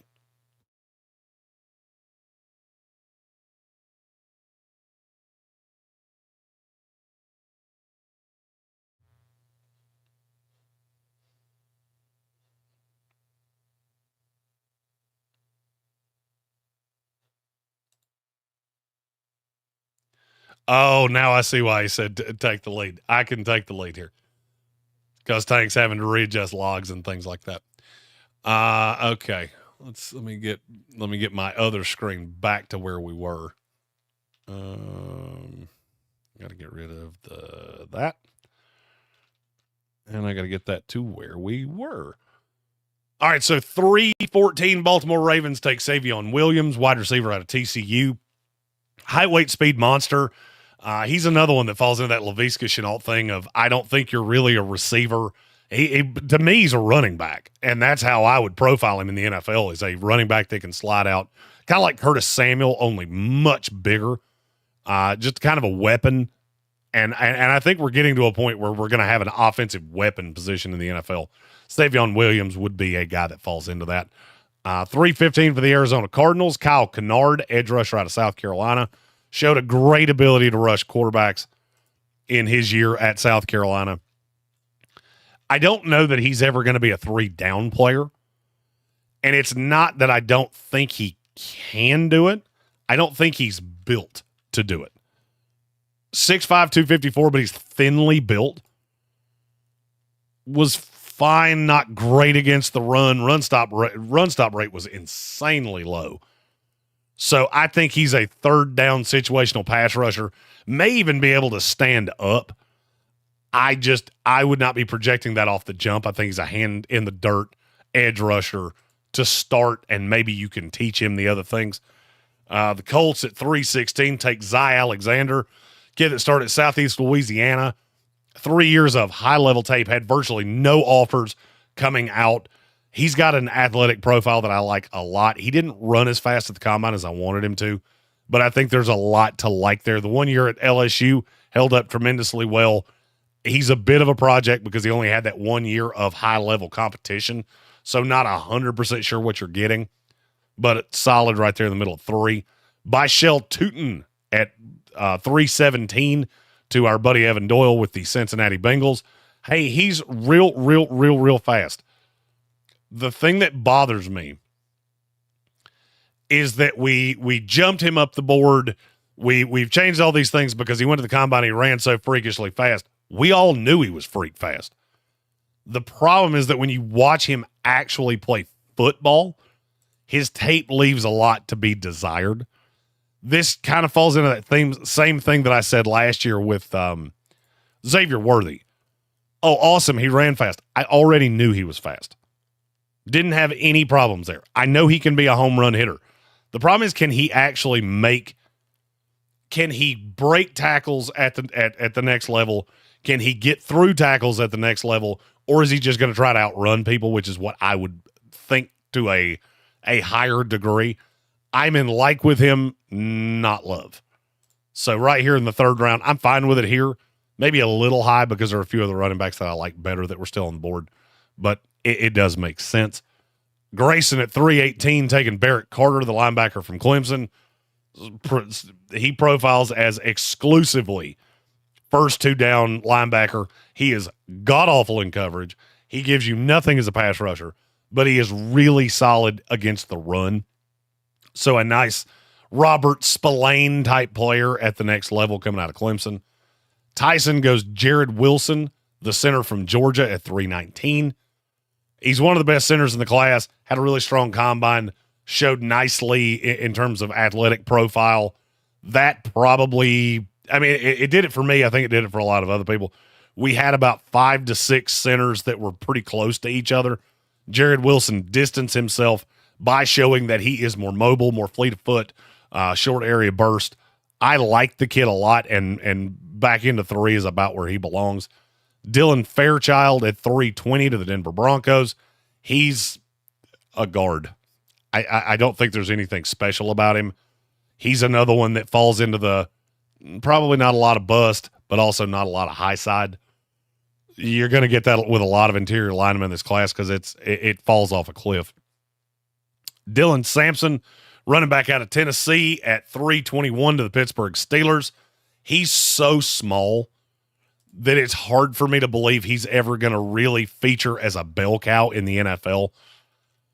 I like some of what he gives. Some of what you see on tape of him is really good. And look, he did it against the SEC. That is something that needs to be discussed, is that the kid was incredibly successful at the highest level. He's also 5'8". He's 5'8", 200 pounds. He's not crazy fast. He's not crazy shifty. I think he's just a good football player. To me, he's a piece of a committee that you need somebody that's you need somebody that does all the little things, because I don't think he's going to be able to do that. To me, he profiles as a wish version of Caleb Johnson. Denzel Burke at 322, cornerback out of Ohio State. He just never put it together. There was a kid a few years ago, and now his name is eluding me, of you see the athletic gifts. He just never put it together. And Burke, to me, it felt like got worse as time went on. The more tape you had on him, the easier he was to attack. I'm not jumping up and down about it. He's not particularly fast. And so I think he's in that off-ball zone coverage alignment, and that's about really all he can do at the next level. Sorry, the pick is in, so I can't see the previous pick. Emory Jones to Green Bay here at the end of the third round. He showed really nicely at the Senior Bowl. Was not invited to the combine, I don't think. If he was, I did not see him. I need to go look and see if he. Oh no, he was there. He came in at 6:05. Okay. He was one of those that I just never at any point saw across the week, and I found that to be really odd. Profiles predominantly as a guard, but can kick out to tackle if he absolutely has to.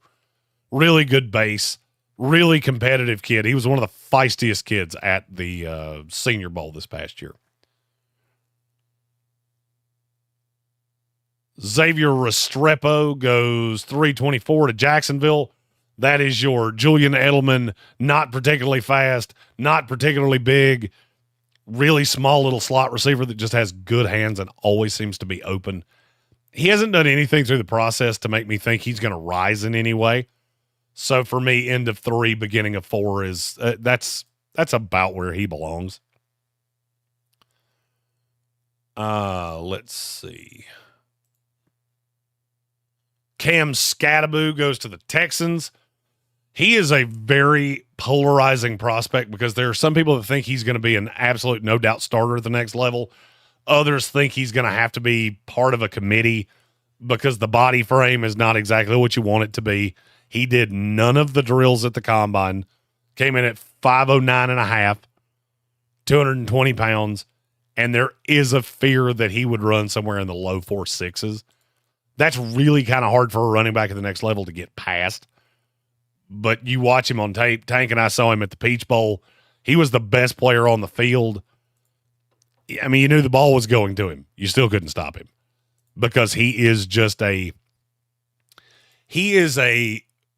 gets better as the game goes on. As you wear down, he doesn't. And I could easily see him being that in the NFL. I don't know exactly what to do with him, but I think this is about where he belongs. Shamar Turner going here at 326 to the Carolina Panthers. We have 2 Shamars with the Texas A&M Aggies, excuse me. Turner is the more violent, not freak athlete. He's big, not a freak athlete, just a motor guy. I just don't know exactly what he's going to do at the next level. If you look at him at Texas A&M, he didn't do anything particularly well. Pass rush win rate was right above 6. Run stop rate was below 8%, or just below 8%, excuse me, which is it's solid, just not. I don't know if at the next level, a guy that profiles as thin as he does is going to be able to play the way he did in college. So you're going to have to see a progression from him. I understand the raw because I do think he'll be able to come in and help you as a run defender. I just like him better in a 4-man front than I do in the 3-man that Carolina plays, even though he has played zero tech and played in those odd man fronts. Jack Betch at 327, wide receiver out of TCU. Great hands, kind of falls into the big slot category. Not freakishly fast, but man, when he says he's going to do something, he does it. He came to the Senior Bowl, said, I'm going to be the best player here, and he was right. Brother got killed in that New Year's Day attack in New Orleans. Betch wore his number at the Senior Bowl, dedicated the whole week to him, and really did his brother proud. He was out of this world. Started at LSU, but he's a Louisiana kid. Transferred to TCU and put some pretty good tape out there. Into the third, Kevin Winston Jr., free safety out of Penn State. He got hurt last year, first game of the year, so basically 2024 was a complete wash. But you go back to 23, we were profiling him as a top 50 player overall. But then with the injury, that just sinks him down. He's one of my favorite safeties in this class. It goes right here at 328. Darian Porter, who will never last to the 29th pick of the third round. Started as a wide receiver, played at Iowa State, for 6 years. Only had 1 year of really high level tape, and that was this past year. He was basically a special teamer for 5 years, but he's very, very tall.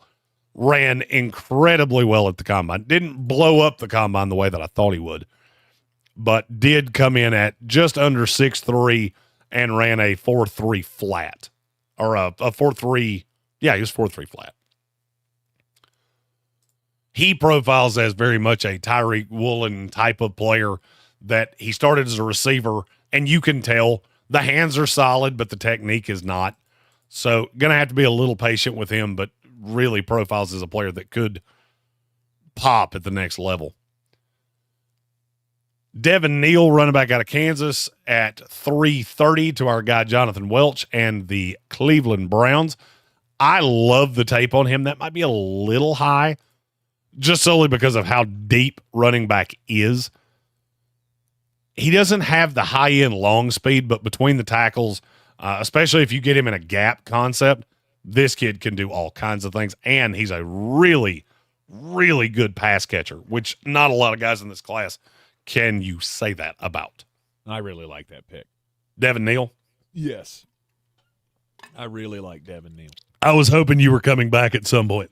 I am. Yes, I'm dealing with some other stuff at the second, but I'm back. All right, so we're at the 31st pick of the 3rd round. Braden Swinson, computer picking him for the Kansas City Chiefs, edge rusher out of LSU. If you want a guy that can rush a passer, that's who he is. If you want a guy that can do anything else, that is not who he is. 22.1% pass rush win rate last year at LSU. I profile him as a 3-4 outside linebacker. I think that is where he will play best at the next level, because he's a thin 255 pounds. Uh-huh. And when I say a thin 255 pounds, there is a thick 255, there's a thin 255. He looks about 225. Number 32 in the 3rd round. Computer picking for the Philadelphia Eagles, Gunnar Helm, tight end out of Texas. He ran 4.95 Okay. at the combine, but he did roll his ankle on the first attempt. There's a picture, you can find it out there on Twitter, of his ankle was purple. It was gnarly looking. So I'm not going to say that we're not going to hold it against him. We will. But I don't think he falls to the 6th, 7th round. At 4.95, he was borderline undraftable. If he goes to the pro day, the ankle's gotten better, and he throws up a 4.6 something, okay, now you're not quite back to where I started you, but you're getting closer. All right, the New Orleans Saints traded up with the Minnesota Vikings for the 33rd pick in the 3rd round, giving up a 4th next year and a 4th rounder in this draft, the 10th pick in the 4th round. So Andreas Pinckney taking Lathan Ransom,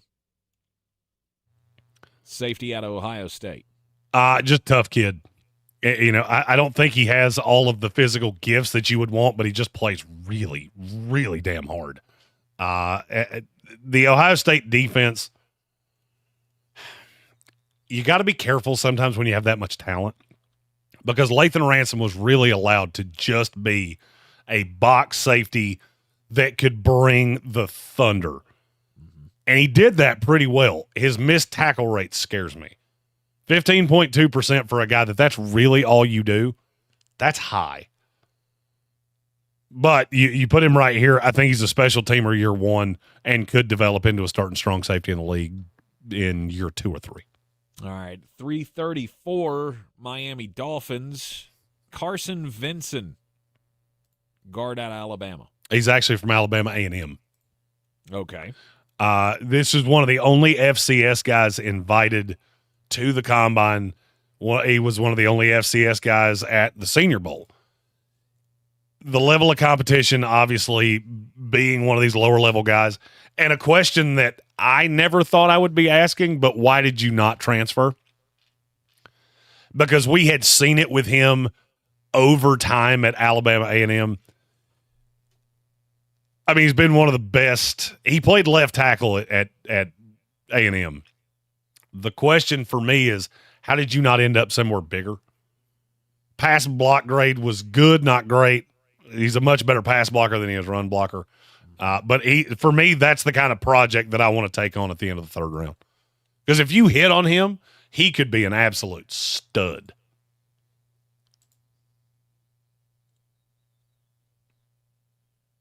All right, next selection after that was Jay Higgins, computer picking for the Los Angeles Chargers, the 35th pick in the draft here. That is too high for Jay Higgins, but I will say I like some of him. One of the better coverage guys. What really typhooned him was that he came to the combine, and if you just look at the headline, he ran a 4.83, which is incredibly slow for a guy that's only 6 foot tall, 224 pounds.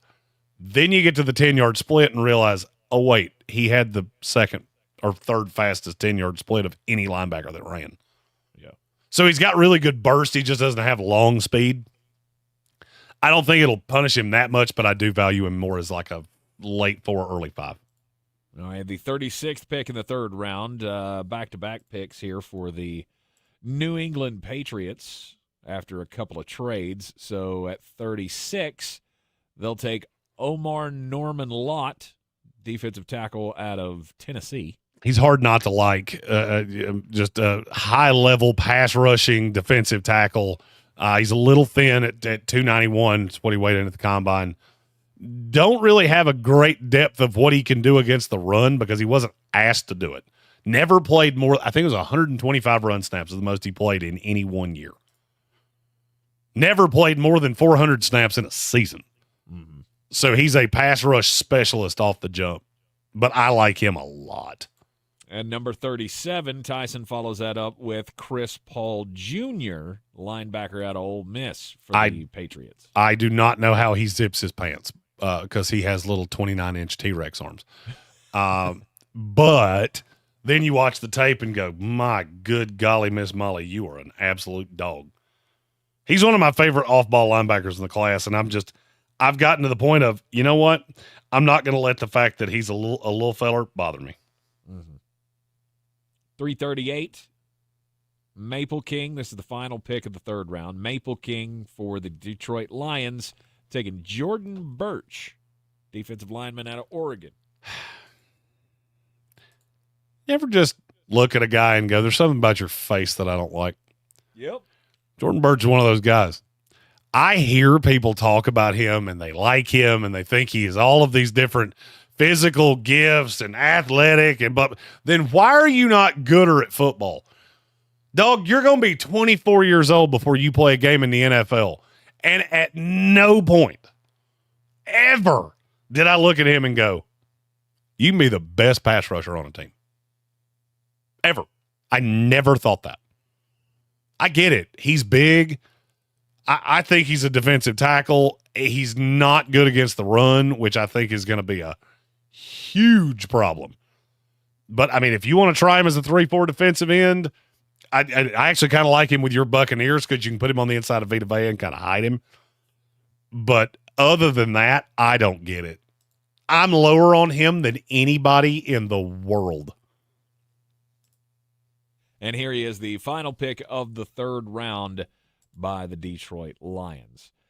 So now we get to the fourth round. Are we doing all 7 rounds? No, we're just doing 4.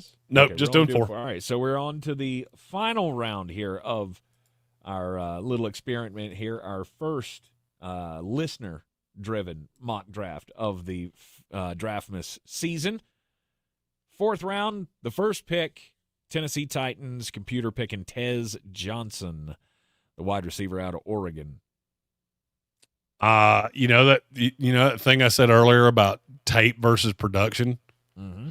Yep, this is the exact opposite because Tez has the tape. The problem is that he showed up at the combine as the second smallest receiver ever and then ran a 4.55.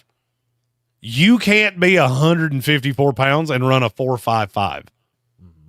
And he did. And so now I don't know what to do with him. I mean, look, he was productive at Oregon. I loved him on tape. He was indefensible at the Senior Bowl. He ate the best corners in this country alive. But he's insanely small. I mean, I'll put it this way. Tez Johnson, at what he measured in at the combine, is the same size that I was when I was 8 years old. Wow.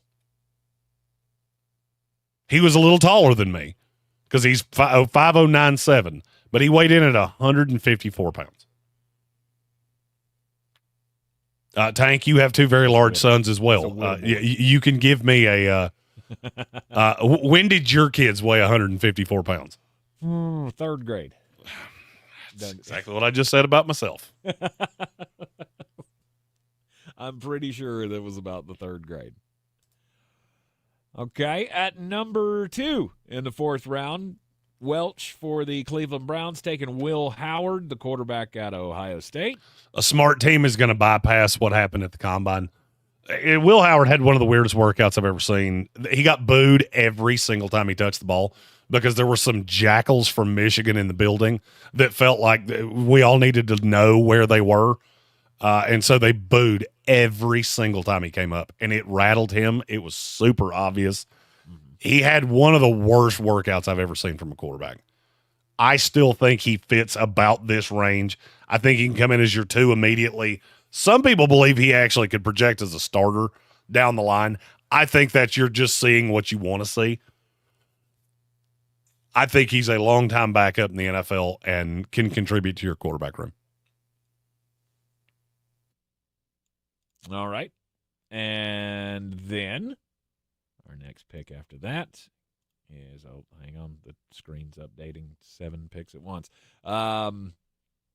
It's fun when it does that, isn't it? Yeah, it is. It is. It's like, wait a minute. Okay, close that one. Nope, close that one. Nope, close that one.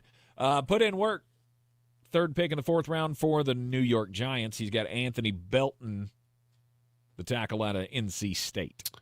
He's a real intriguing prospect because he can play left or right. Had a great week at the Senior Bowl. Really got a lot of people talking about him. I actually think he's going to end up going in day 2, back into day 2, because he does have the flexibility to play both tackle spots, and you're not looking to convert him into guard. He just has to get better with his feet. The feet is what you see on tape of.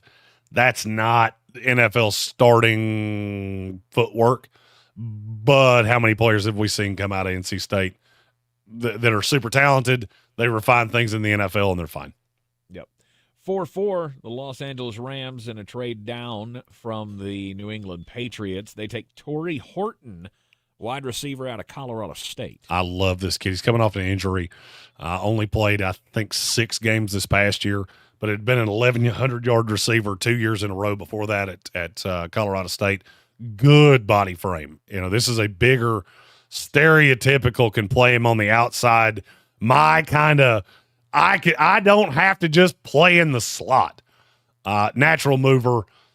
If I remember correctly, I think his brother played at Boise State. Every member of the family was a D1 scholarship athlete. Mom, dad, brother, sister, him, like a cousin. It's insane how many guys in this family, guys and girls in this family, have been athletes, and it shows. He is a really good player.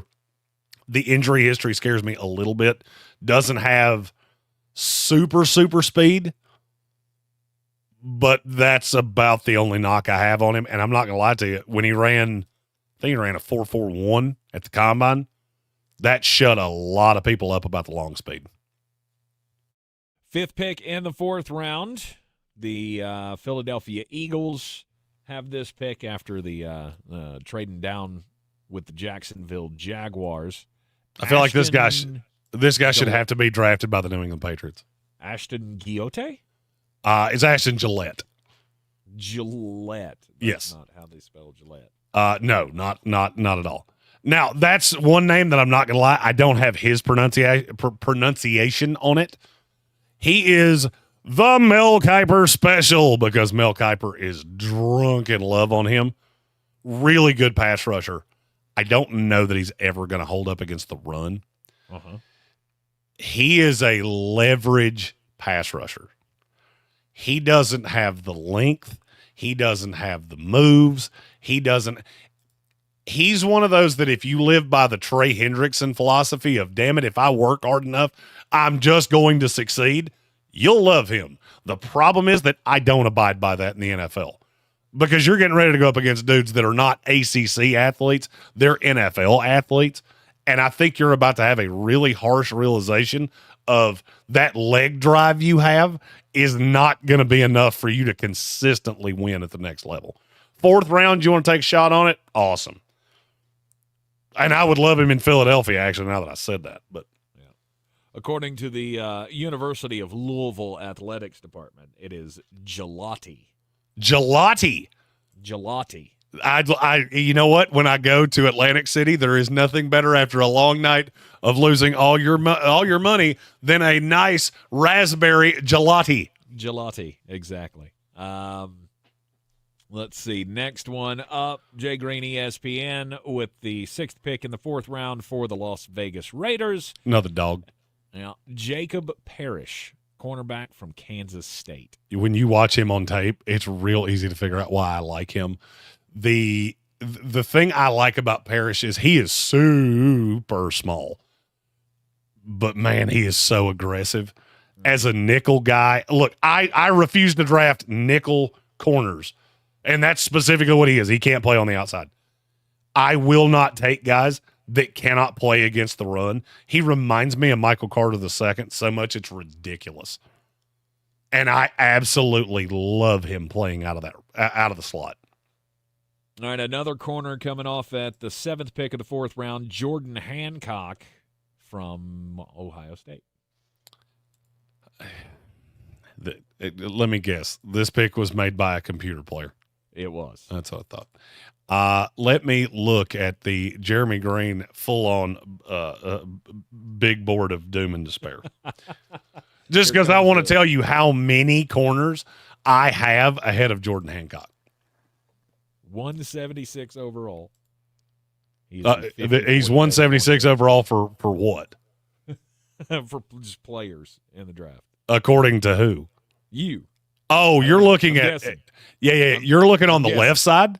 You remember that thing I told you about? Don't look on the left side, because this is once you get past 100, there's no real merit to anything you're seeing there. Yeah. That's what I was talking about. After 100, I was just putting names in there because they were on my summer scouting list, and I just kept bumping them down. Yet you see how low he is on that list? It's because there weren't a whole lot of guys that were behind him. Let's see. In my active cornerback rankings, he is. Let's see. I got to subtract 4 because there are 4 openings right there. He is cornerback number 37. Hunky Dunky. Huzzah. Yeah, I don't. There's the Ohio State guys didn't do squat for me. When I watched that tape, all I could think about was, my God, you better be glad you played Ohio State. Because if you played at Minnesota, we would talk about, holy good Lord have mercy. How did any team secondary get this bad? I don't even have a draftable grade on him, if that tells you anything. Right.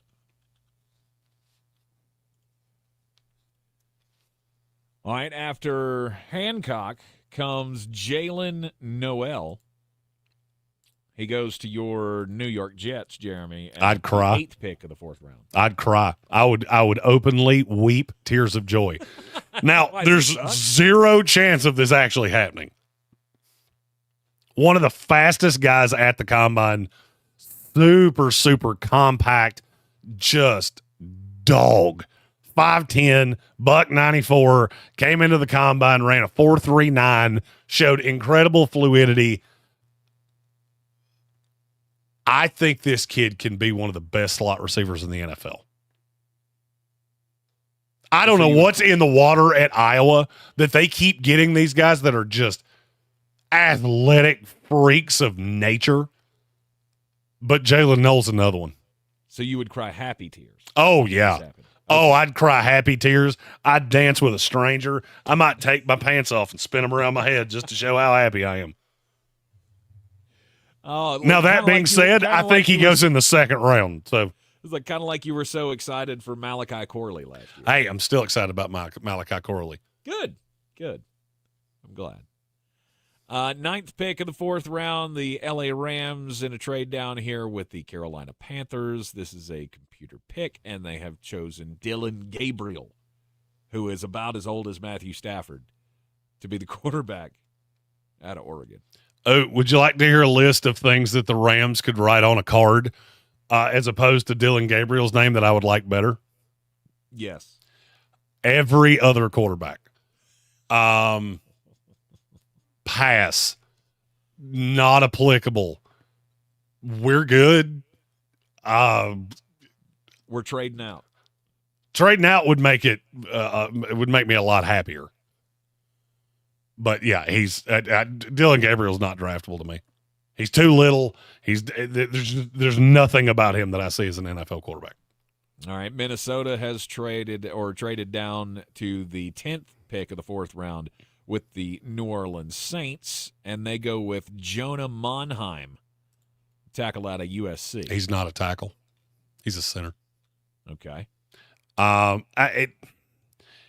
He's a really good athlete, and just to clarify, he did I think it was 23. He had to start at left tackle for USC, and he did it fine. He's way more athlete than he is football player right now, and that bothers me. I think he is zone specific. I would love him with the Miami Dolphins. I have mocked him to Miami, I think, every single time I've done a 4-rounder so far. Miami takes him in round 4. Okay. But he falls into that. I'm not looking at the picks as they're coming off. I hear the name and you're getting it straight off the dome piece. There's 4 or 5 centers that should come off in this round, and they're very, very different, but I think their grade is very, very similar. Okay. The 11th pick in the fourth round, San Francisco 49ers, generated a pick from the computer here. Smile Munden Jr., the linebacker out of Georgia. I want to hear what you have to say about him. As a Georgia fan, I want to hear what you have to say. If somebody drafts him at 4'11", you got the steal of this entire draft. I just feel like that kid is so damn talented, and he is a missile at times.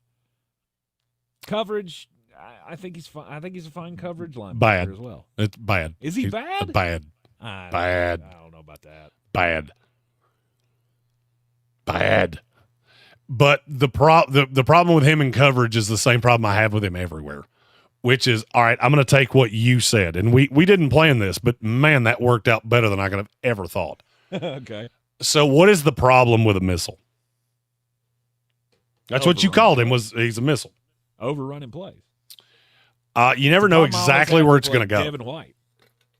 You never know where a missile is going to go exactly. Oh, we've got these systems, and you still don't know exactly where it's going to go. There's no precision to a missile whatsoever. It just kills whatever is in its path.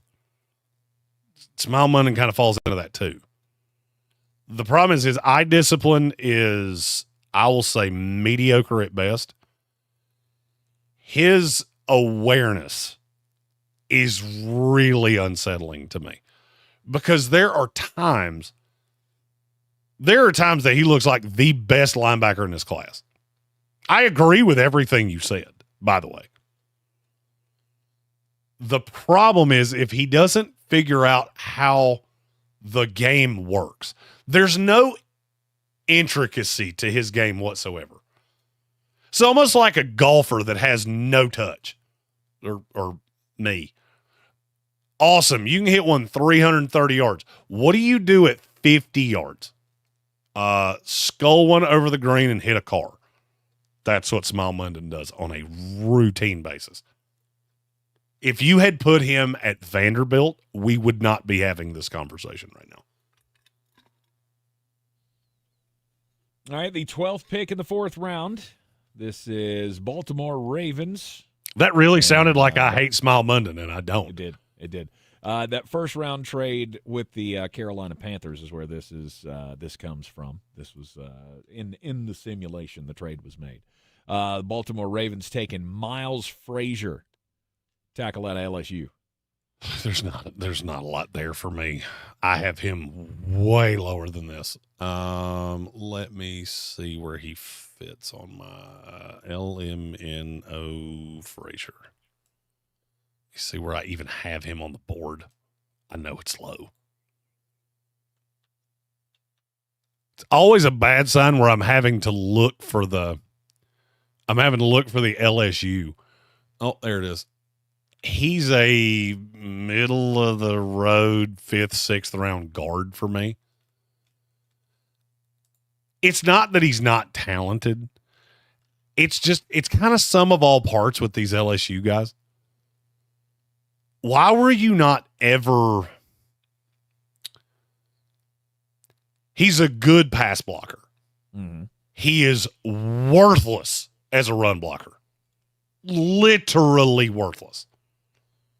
I don't think he fits in zone. I don't think he fits in most alignments in the NFL. I just don't know where you're going to play. You played almost exclusively guard. He played less than 100 snaps at tackle in his entire career, which, by the way, I find funny that Walk the Mock put him in as an offensive tackle.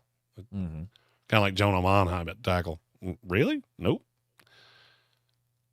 For me, he's a 7th round guy. I'll take a flyer that maybe I can convert the body frame into an actual athlete and take his ability as a pass blocker and actually use it. Mm-hmm. I think he's such a liability as a run defender that it's just hard for me to trust. All right, Houston Texans traded back to the 13th pick of the 4th round with the Arizona Cardinals so they could move up into the 3rd round. And the Texans take a cornerback out of Virginia Tech, Dorian Strong. Dorian Strong's a guy that if you go back to the tape from 2023, this is like the value of the class. He is really stout. Just built like a hammer. But he's not very good against the run, which I don't understand. You just look at him and go, this is a guy that should be playing out of the slot. He would be a taller slot because I think he's 6'01", 6'01", somewhere in there. $185, really stoutly built. But that's not how he plays. He's a really good off-ball zone corner that you put him into cover 3, you put him in Tampa Bay, you put him somewhere that plays zone a lot. I think he can play early. And you're just going to have to get him stronger.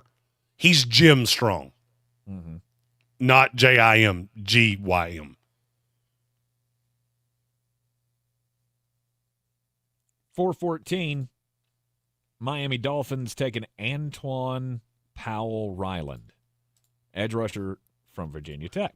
I think possibly the I don't want to say the ugliest, but one of the most interesting arguments that I got into at the combine was about Antoine Powell-Ryland. Because I think he is a pass rusher, and I think he can be, in the right scheme, I think he can be a good player at the next level. He's another one, though, that you really drill down into it, and you're really good against Old Dominion. You're really good against Stanford. Had a decent game against Clemson. Other than that, the worst game of his season was against Miami. Wasn't great against Vanderbilt. Wasn't great against Boston College. Wasn't great against Syracuse.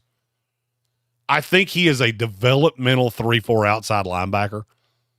And I always run into problems where guys are going to be 23, 24 years old as developmental prospects. A, how much development can I do? How much is there left to get out of you? B, okay, let's say I do develop you. You're going to be 28 years old when I'm going to the second contract. So basically, I'm looking at you as a developmental piece This is going to take me 2 years to get the most out of. Then I'm going to have 2 years of you at a value. And then I've either got to pay you or let you be somebody else's. I'm going to put all this time, money, and effort into you. And then you're successful somewhere else. Right. Those are hard guys for me to wrap my brain around. 15th pick of the 4th round, the Indianapolis Colts, another computer-owned team here, going Jordan Phillips, defensive tackle out of Maryland. You remember when you were a kid and you would create players on Madden, and it allowed you to just put all the points on a player that you want, and you could make them 100 overalls. Yes. You remember when that stopped and now you had a certain number of points that you could use? Right. And so something just got sacrificed. Yeah. Yeah, Jordan Phillips is 100 run defense. He's 100 strong. He's a 6 pass rusher. Ooh. If you're looking for a guy that can stop the run, let's go, because he can do it in droves. And he's young. I don't think he can legally buy a beer right now. Really? I might be wrong on that. I'm going to check that.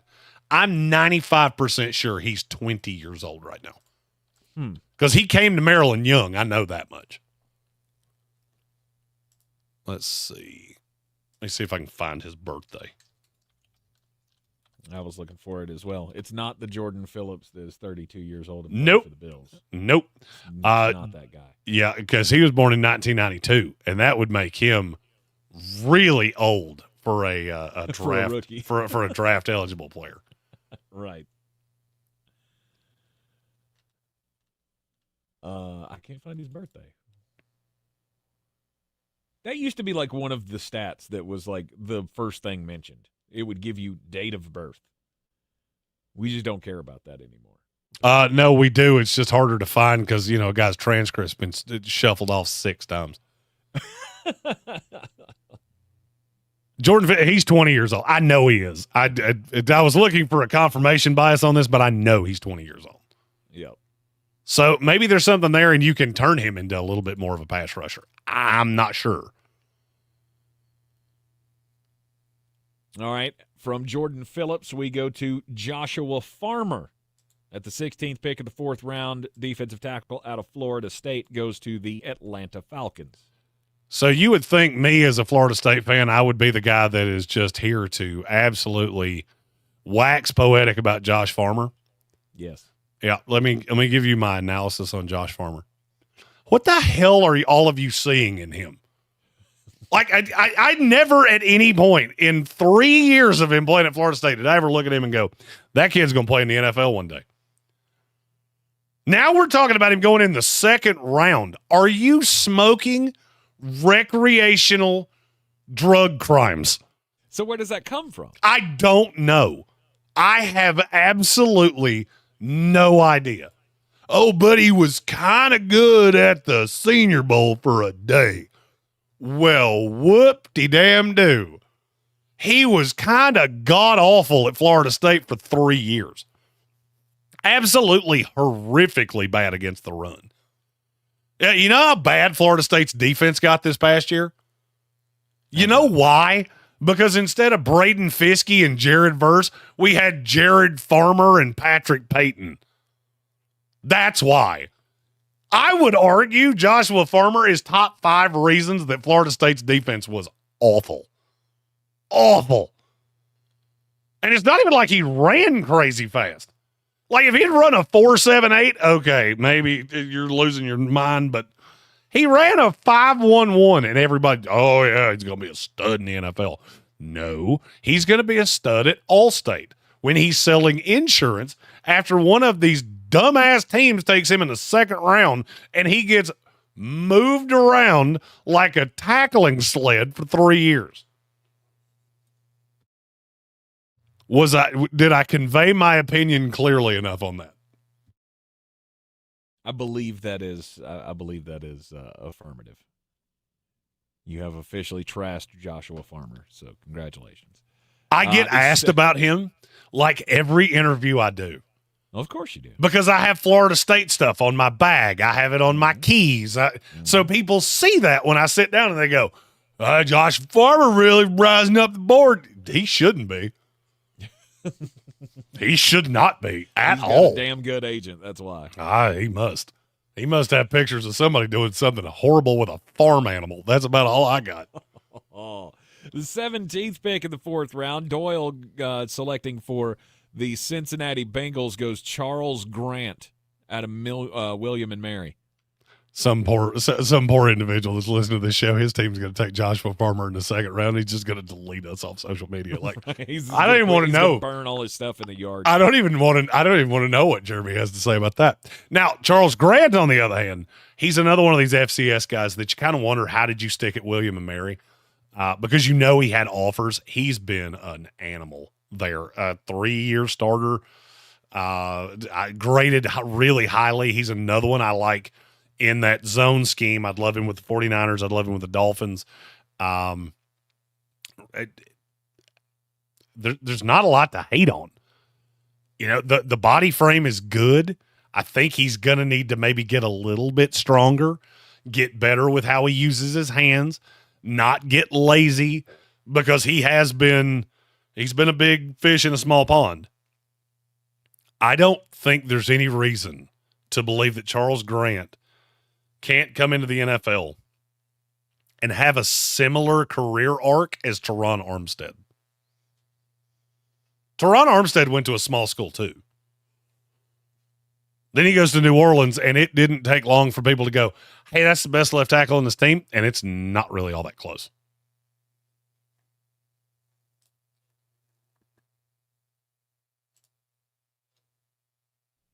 All right, and then after that, sorry, I was trying to send an email here. You're good. After that selection, we have Quincy Riley, cornerback from Louisville. Yeah, going to the Tennessee Titans at the 18th pick in the 4th round. Yeah, I really like the tape on him. This is how you want to know why I spend a week of my life at the combine every year.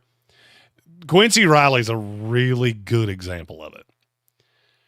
I have probably done more film study on him than any other player in this class. If he's not one, he's definitely in the top 5. Because I just can't put my thumb on, why are you not gooder than you are? And then he runs at the combine. And look, this is a kid that I thought he's track fast. If I'm not mistaken, he was state champion. He was a 2-time state champion in track his sophomore and senior year. And I think he was the runner-up his junior year. So you think he's going to come in here and just blow it out at the combine. And he runs a 4.48 at 5'10 and a half, $194. And you go, okay, that makes some things make sense of what I have seen from you, of maybe you're not just blindingly fast. Maybe you're from a state of slow people. I don't know. I really like the twitch in him. But if I take the 23 tape away, he's undraftable. Completely undraftable. 24, 22, nope. Last year, he was a sieve. But somebody's gonna lock in on that 23 tape and go, we can get that out of him. We can get that out of him. Mm-hmm. I would take him in the 5th round as a long-term project. Okay. 19th pick in the 4th round. I, for the Tampa Bay Buccaneers, took Willie Lampkin out of Carolina. Oh, Tank, you don't put your thumb on the scale. Don't take the only player in this draft class that's shorter than you. What do you mean? I actually like Willie Lampkin a lot. I wish he was 3 inches taller. Give me, put him on the interior of that offensive line, and let's add some depth. Yeah, I think I don't need him to be a starter right away, or even I guess eventually. I mean, he to me he would be just like a really good backup if something happened to like Cody Mauch. For sure. I like Lampkin a lot. I think it was an injustice that he didn't get invited to the combine. And that's probably going to hurt him because he doesn't really have the opportunity to answer a lot of these questions. Bill Workman said Lampkin would be a second rounder if he was 3 inches taller. I agree with that. Everything else would have to get. Nope, I don't want to say that way. His arms would have to be 3 inches longer as well. Okay. I almost said something that was going to get clipped forever. Yeah. And throw shade at Willie Lampkin with something that I have absolutely no idea about. Hey, look, it should tell you everything you need to know that while we were at, while Coach Kent Briggs and I were at the Senior Bowl, we ran into Jeff Collins, who was one of his coaches at Carolina, and he could not sing his praises enough. Mm-hmm. Best kid on the team. We all loved him. He's short. He's just short. That is a problem. But he was a problem at the Senior Bowl too because nobody could deal with him. Right. 20th pick of the 4th round, the Denver Broncos going running back here with Javonte Williams heading out of town. Ollie Gordon, the second, out of Oklahoma State. I want to love him. I really do. I want to love him, but he keeps giving me reasons not to. Okay, what are the reasons? He's slow for one, and like painfully slow.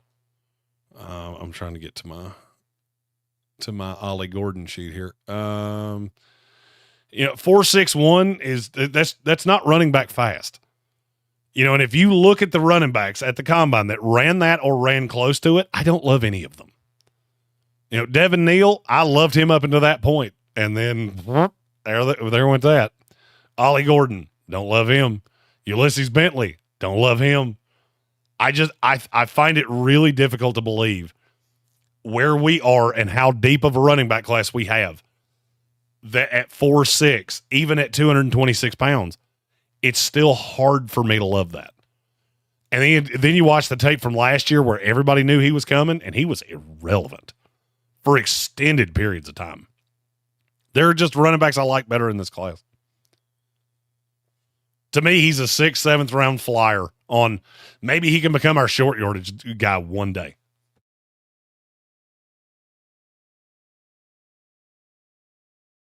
Noel Williams, he's the next pick off the board here. Pittsburgh Steelers at the 21st pick in the 4th round, cornerback out of Cal. Now, you talk about a hard right turn. We went from a guy that I have virtually nothing good to say about to a guy that I have virtually nothing bad to say about. You know how I've said about 10,000 times in this class, that corner can only play in zone? Noel Williams might be the only corner that I say, nope, he's way better than man, because he is physical as hell. He wants to get into your body. He wants to jam you. He wants to make you uncomfortable. Oh, and by the way, the long speed on tape is really impressive. Really impressive. He ran a 4.5 at the combine at 6.003, 199 pounds. And I'm not going to lie to you. The minute he ran it, I looked at David Smith and went, that's going to be my guy. That's going to be my guy, because everybody's going to look at that speed time and not jump him up. And they should, because you're not going to take the time to watch the film. And I know it. That's one of those. I have about 10 of these guys every single year of, if you watch the film, you like him. If you don't, and all you do is rely on metrics and measurables and things like that, then you're not going to like him.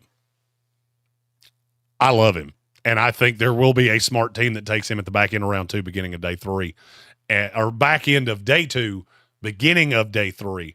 And they're going to be really happy with what they got about a year to 2 years from now. How about Terrence Ferguson? Tight end out of Oregon. He goes to the Los Angeles Chargers, 22nd pick in the 4th round. Well, I mean, he's the friend of my friend is automatically my friend. Logan Paulson, my guy for the Washington Commanders, was his trainer coming into the combine. Oh, okay. And so we talked about Terrence Ferguson a lot. And the more he talked, the more in love with Terrence Ferguson I got. to the point of now I think he's right behind Mason Taylor and Elijah Arroyo. He's a BDD. 605 and a half. 247 pounds.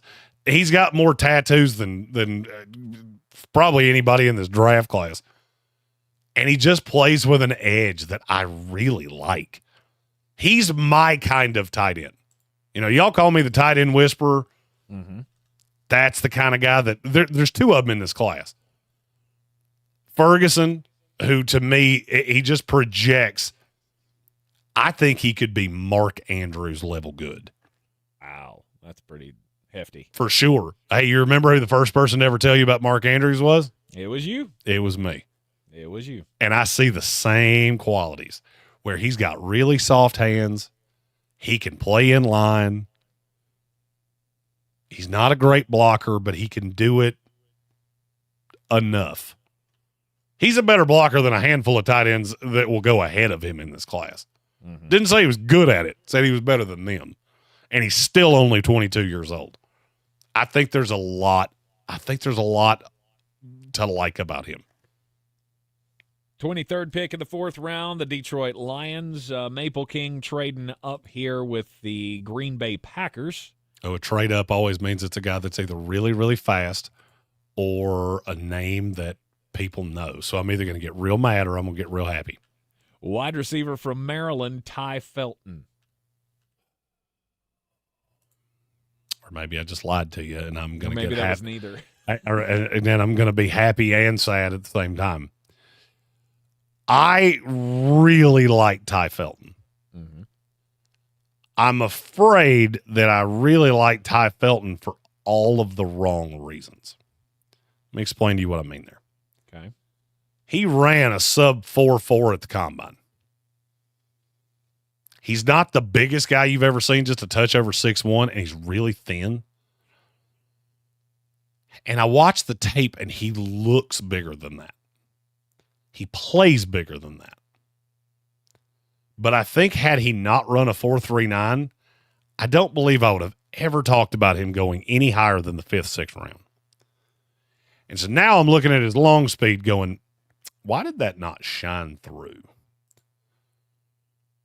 I mean, because this is a kid that, yeah, he had 1,100 yards this past year. He barely had over 1,000 the 3 years before that. I think he's a good project. And look, Maryland is a school that I love taking project wide receivers from. You know this. One of them's on your team, Rakim Jarrett. I'm fine with him being drafted. I think this is about the range. I'm just not necessarily as – I like Caden Prather better, let me put it that way. Okay. He'll be coming off the board in just a few picks. The Arizona Cardinals, Red Sea, making a trade here at the end of the exercise. 24th pick in the 4th round, trading up with the Jacksonville Jaguars for Jeffrey Bassa, linebacker out of Oregon. I had Bassa all the way up as my number one linebacker coming out of the Senior Bowl because he absolutely blew it out of the water in Mobile. Mm-hmm. I'm afraid now that I have seen the combine, now that I've seen the other, I'm afraid he's going to fall into that tweener role. As he started as a safety, they moved him to linebacker, and Oregon tends to play smaller everywhere except the front four. Mm-hmm. And I'm just not sure that he's big enough to play the way he wants to play. And then you factor in the 4.63 is a damning time. Especially considering that was one of the things I liked about him best is I thought he was insanely fast. He plays faster than he runs a straight line. That is what gives me hope. I still have him as my number 2 linebacker in the class. If you get him in the 4th round, you know what? This is found money. So anything you get is a win. All right, Tito with the Carolina Panthers couldn't wait around for this guy any longer, so traded up from the back end of the 4th round here to get up to number 25. Carolina Panthers taking Billy Bowman, the cornerback out of Oklahoma. That was my defensive MVP at the Senior Bowl. I loved everything about him. He was just an absolute machine. He was always around the ball. The one big red flag I have to give you with Billy Bowman, he's a terrible tackler. Terrible. And the Senior Bowl can cover those things up because you don't wrap up to completion. The fact you're around the ball just means you're around the ball. We don't play through the whistle. Mm-hmm. So it covered the biggest deficiency of Billy Bowman. I'm fine with him here. And his knack for being around the ball, and he is versatile as all get out. And he has a knack for making big plays. I really like the kid, but I went back and watched the tape after the Senior Bowl, and I'm not going to lie, it gave me the angina. It gave me the angina of how many times he did everything right until what mattered the most. And that is actually getting the guy on the ground. Mm-hmm. He did have 11 interceptions, though, at Oklahoma, which is something to keep in the back of your hat. 26th pick of the 4th round, the Los Angeles Rams taking a wide receiver out of Maryland, Caden Prather. Now, Caden Prather, Austin Groves said he picked Ty Felton on size because Felton, it said he was 6'3". Yeah, the reason it said he was 6'3" is because they haven't loaded in the combine numbers yet, and we all thought he was 6'3". Caden Prather, he actually is. He came in at 6'3.5", ran a 4.46, I believe. I always liked the tape on him. It bothers me a little bit that the vert wasn't better. 30-inch vert is, even at 6'3", is light. But I think there's something there to him. It always seemed like anytime the ball got into his hands, good things happened. Mm-hmm. It also seemed like games where the ball got into his hand, it tended to work well for Maryland. I like the kid. I think he's a nice a flyer at the end of the 4th round. All right, the 27th pick in the 4th round. Computer picking for the Baltimore Ravens and goes Savion Jones, edge rusher from LSU. This is the edge from LSU that I like less. I prefer Braden Swinson tremendously.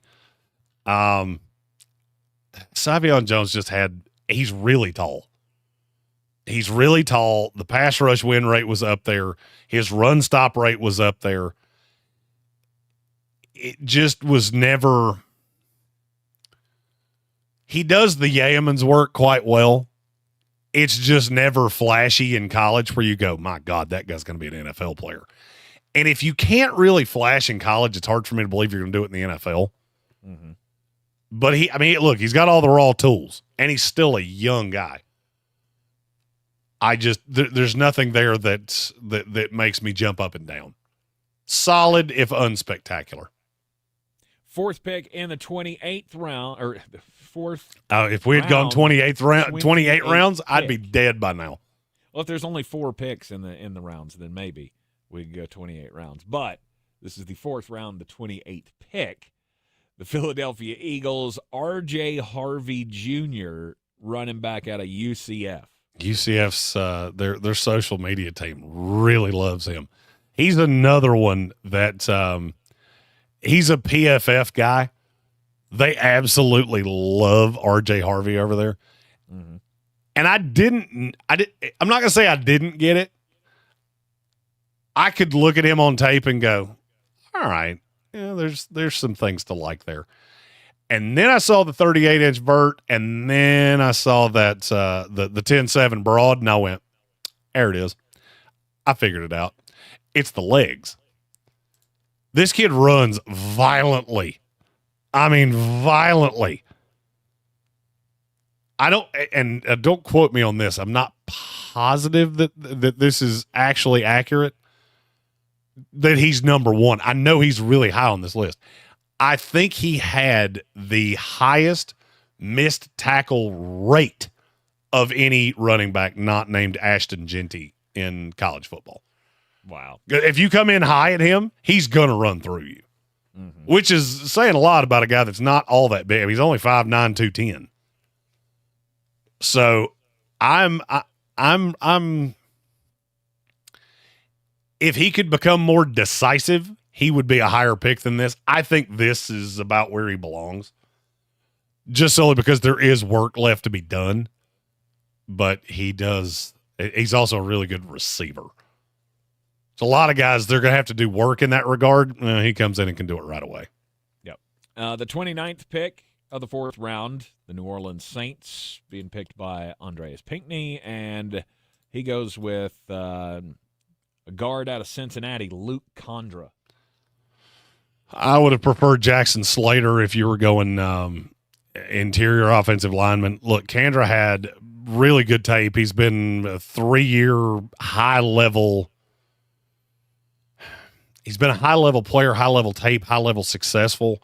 The problem is that I think it's kind of fool's gold because I don't think he does anything all that well. He's a pretty solid pass blocker. He just plays so high. And I'm trying to pull up when he measured in. He came in at almost 6'5". He's got sub 32-inch arms, which makes sense for a guard. I just don't see I see an athlete more than I see a football player. Okay. That makes sense. And he is super athletic for his size. If I'm going to do that at that point, I would rather go Slater, as I said, or Clay Webb or Joshua Gray. Those are probably the specific ones that I can, because I think they have a higher high side. Condra is one of those guys that he may just not be strong enough to play in this league, and it wouldn't surprise me at all. The 30th pick in the 4th round, Buffalo Bills, computer pick here, Kobe Bryant, cornerback from Kansas. Minus the fact that Kansas does not know how to measure their corners. Both of them measured in 2 inches shorter than they were listed in the media guide. I get trying to give a guy half an inch. I mean, we've talked about the leading edge here on this show for years. I get it. But, 2 inches? Bro, that's coming out eventually. That is a lot. Kansas has 2 corners that I'm in with both. I'm not in love with either one. Kobe Bryant just outworks you. I just think he's limited athletically. And I thought that when people were telling me he was 6'3". Then he came to the combine and he came in at 6 flat and I went, "Oh." And then he ran slow and I went, "Oh, none of this is good. None of this is good for you." But he does work hard. I don't know that I think he's going to be very scheme specific. I want him playing off ball because he is very good in terms of reaction. I don't think you'll ever be able to play him in man. And if you do, you absolutely will have to have a safety over the top. Yep.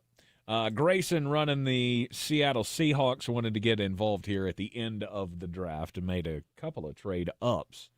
That probably means this will be a player that I have a definitive opinion on. Yeah. At 31st pick in the 4th round, Seattle Seahawks taking Ricky White, wide receiver out of UNLV. Ricky White III. He's an older player. Started at Michigan State, went to UNLV. I'm trying to think of a way to say this. Ricky White, do you remember the old And One mixtapes? Yes. Where they would cut these things into pre-produced, basically highlight reels that made all of these guys look like they were better than they were. Yeah. That's kind of what I feel like Ricky White III is. If you only look at highlight tape of him, you would think this kid should go in the first 2 rounds. No doubt about it. He had 19 touchdowns and over 2,500 yards in the last 2 years. But then comes the same problem that I always had with the And One mixtape. Hey, why did none of these guys ever play in the NBA? Oh, I get it. Because you do that one thing, you dribble well or you dunk well. You can't play defense to save your life. I kind of fall into the same thing with Ricky White. He's the Mac McClung of the NFL. He won that stupid dunk contest again, didn't he? Yeah, third year in a row. Yeah, I don't pay attention to that, but it doesn't surprise me at all that was the your deep cut there. I get it. He's fine. He's fine. Mm-hmm. His drop rate scares the bejeebers out of me. The fact that his contested catch rate is like sub 40% scares me to death. He's fine. If you want to take the shot on it, more power to you. Number 32 in the fourth round, the Green Bay Packers. This is the trade down from the Detroit Lions, and they go with the edge rusher out of UCLA, Olufemi Oladejo. Oladejo. Yeah, if after being at the Senior Bowl for a week, we had to do a poll of which guy on this field would absolutely beat you into the ground and then laugh about it, it would have been Oladejo. My brain on him has had to be kind of reset. He moved to edge this past year. He had been playing off-ball linebacker, and as an off-ball, I had just kind of written him off. It's one of the beauties of the Senior Bowl is that you see the kid here. Obviously, the people upstairs have watched the tape, and they're basically telling you, hey, there's something here that you should watch. And then I went back and I basically just scrubbed all the eval that I had done on Oladejo and redid it with only the tape from this past year. And yeah, now I understand. I get it. I get now why people like him so much. I'm still a little confused as to where he's going to play. And you know I'm not a fan of when that is a big red flag that I have with guys. Mm-hmm. Because I still think in terms of his body type, he makes the most sense playing off ball. Because he's 6'3", 260. I think he came in at, let me look on my sheet here. He came in at 6'03", 259. He looks like he weighs about 225 pounds. Mm-hmm. Now, don't get me wrong. He's in immaculate shape. The dude is built like a dump truck. But he doesn't feel as big as he is. Right. When you watch him, and look, I've watched him in 2 sets of full-on shorts workouts, the Combine and the Senior Bowl. I never thought he was that big, which means you're playing smaller. He still plays as an off-ball linebacker at times. So I think it's going to take some time. That's why look, but the back end of 4, that's too low. He'll never last this long. The high side of 2, I even saw Mel Kiper had in the backside of 1. Wow. That's not happening either. Where I think he fits best is as a 3-4 outside linebacker. And that would be Randy Lutz. This is a perfect way in the comments of how this was said. 0-2, which is what he calls him, might be my favorite player in this draft. And even I think he's a 3rd-round pick. I agree with him. I think he's a back end of 2, beginning of 3, mid 3. Okay. The 33rd pick in the 4th round. Grayson getting back in here again with another trade, trading up with the Miami Dolphins, giving up all of his 6th-round picks for next year, along with a 5th-rounder this year, to get the Seattle Seahawks a Johnny Cornelius from Oregon, guard. Nah, he played tackle at Oregon. Okay. All right. I'm trying to think of a way to explain why I hemmed and hawed along when you said guard. If you tell me you're playing him at guard, I hate this. Hate it. Because he's very slow-footed, like very lead-footed.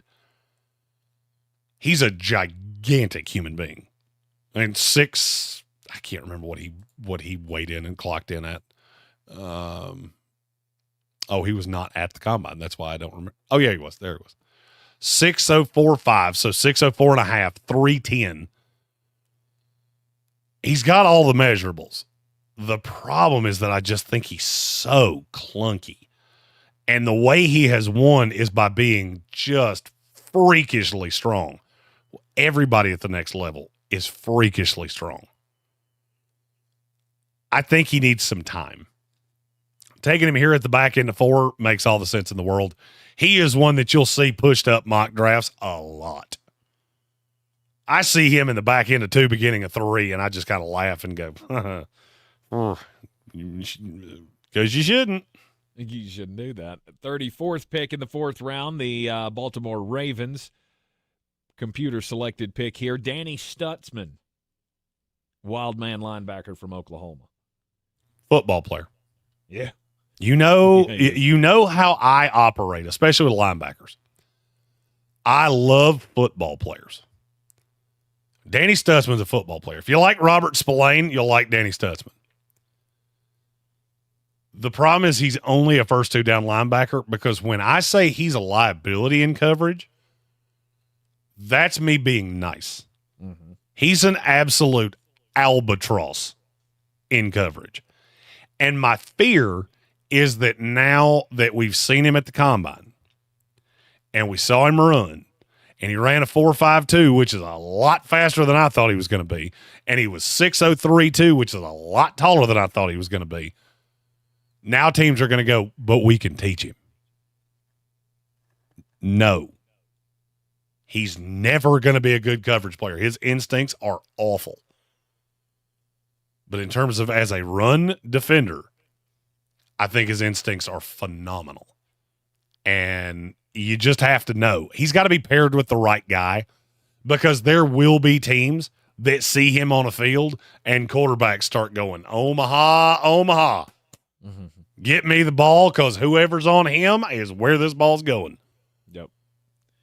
All right, 35th pick in the 4th round. Just 2 more to go here. Kansas City Chiefs in an earlier trade with the Seattle Seahawks getting this pick. Give me a good one. DJ Giddens, running back from Kansas State. That's a good one. It's not as good as I wanted it to be, but that's a good one nonetheless. DJ Giddens is a really fun player to watch. I mean, if we're just talking about, hey, who is the most fun player in this class to play with on Madden 3 weeks into the season next year, it could be DJ Giddens. I think he's going to go much higher than this. Ran a 4.43, came in at 6 flat. 6 1/4. 212 pounds. Also had a 10-10 broad jump. Also had a 39.5-inch vert. Good Lord. Yeah. Do you know why those 2 numbers are so important for running backs? Why is that? It's all about the strength of your legs. If you've got a 39.5-inch vert, you've got howitzer legs. And DJ Giddens does. Now, the reason that's important is because it gives you the leg churn. It gives you that ability to break through tackles. And there are guys every single year that come to the combine. They put up numbers like this. I throw on the tape and I go, you don't play that way. You might have it. I actually hate that more. I hate it when you have it and don't play with it than if you just didn't have it. But when I watch DJ Giddens, yeah, he have it. Please clip that out, somebody. Please clip that out. I don't even know what I said. I hate it when you have it and you don't ever play with it. You just got to bring it out and play with it. Well, would you say it like that, you perv? Sorry, I can't help myself. DJ Giddens also has, just to add a little bow on top of that. Yeah, he has Le'Veon Bell style. Hesitation, patience. It's neither one of those because he's not as patient as Le'Veon. Okay. Vision. He can see things 2 steps ahead The problem is that it's almost like I've always said, if I had the ability to fly, I would never walk, ever. I just fly everywhere I go. He can't take the layup from time to time because he's trying to hit the 3-pointer. Gotcha. And he's trying to see 2 moves ahead to make everything a big play. And sometimes he hesitates too long, and the play closes up on him. Yep. All right, final pick of the mock draft here. We appreciate everybody chipping in and playing a role here. This will not be the final one of these, all-user mock drafts throughout the Draftmas season here in the Sportsocracy. Final pick, Carolina Panthers getting back in here with a trade with the San Francisco 49ers, and Tito selecting Tyler Shuck, quarterback out of Louisville. That's the way you end strong. There you go, Tito. Just giving us a hammer here at the end that I can really just dig my teeth into. Tyler Shuck is okay. So with my quarterback rankings, 1 is set in stone. That's Cam Ward. That's not changing. And you could tell me he got cut in half like Dewey Cox's little brother. I still think he would be my number 1 quarterback in this class. Okay. If they rolled him out on a skateboard like they did the kid that played E.T., seriously, it's a thing. I didn't know that until the other day. It has blown my mind. The kid that played E.T. did not have legs. I did not know that. And he travels around on a skateboard. There are pictures. He still doesn't have legs. No, yeah, he hasn't bought legs. Like even after E.T., he didn't buy them, which is he shocking. got a better skateboard, that's for sure. He does, and grippies. He's got the grippies because he pushes himself on the grip. Which anyway, that doesn't have anything to do with anything. I'm not 100% sure where I was headed with that. What did I say? I know where I was headed. Yeah. Cam Ward could be like E.T., and I'd still number 1 quarterback class.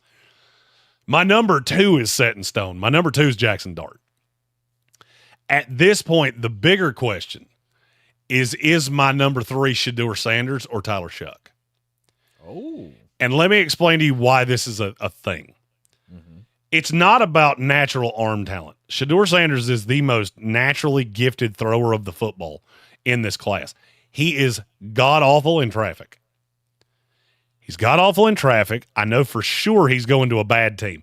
And now I need you to understand, in this scenario, the team that I piloted, I took Shedeur Sanders. So obviously I do not dislike him as a prospect. I hate where he's going to end up going because I think he's going to end up being the starting quarterback of the New York Giants. Or at the very worst, or at the very best, he's going to spend 6 weeks behind Russell Wilson until Joe Shane and Brian Daboll get fired and somebody tries to make their mark by putting him out there next year.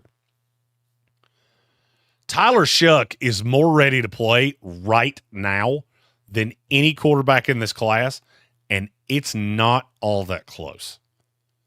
He's also 25 years old, or he'll be 25 years old week 1 next year. Okay. There is no player that is as universally loved by scouts as Tyler Shuck. I just can't find a place for him that makes sense. And I'm going to say this, Carolina, that one makes some sense if you don't buy Bryce Young at all. Like if you need somebody that's going to legit press him, that's where I would go there. I don't think that's how they want to go. The one I can't stop with is Pittsburgh taking him to back up Aaron Rodgers. Because, look, Aaron's got a year in him at best. He may not even make it through that year. Tyler Shuck can come in and play right now, and I think he will be a good quarterback in this league. I don't know that he'll ever be great,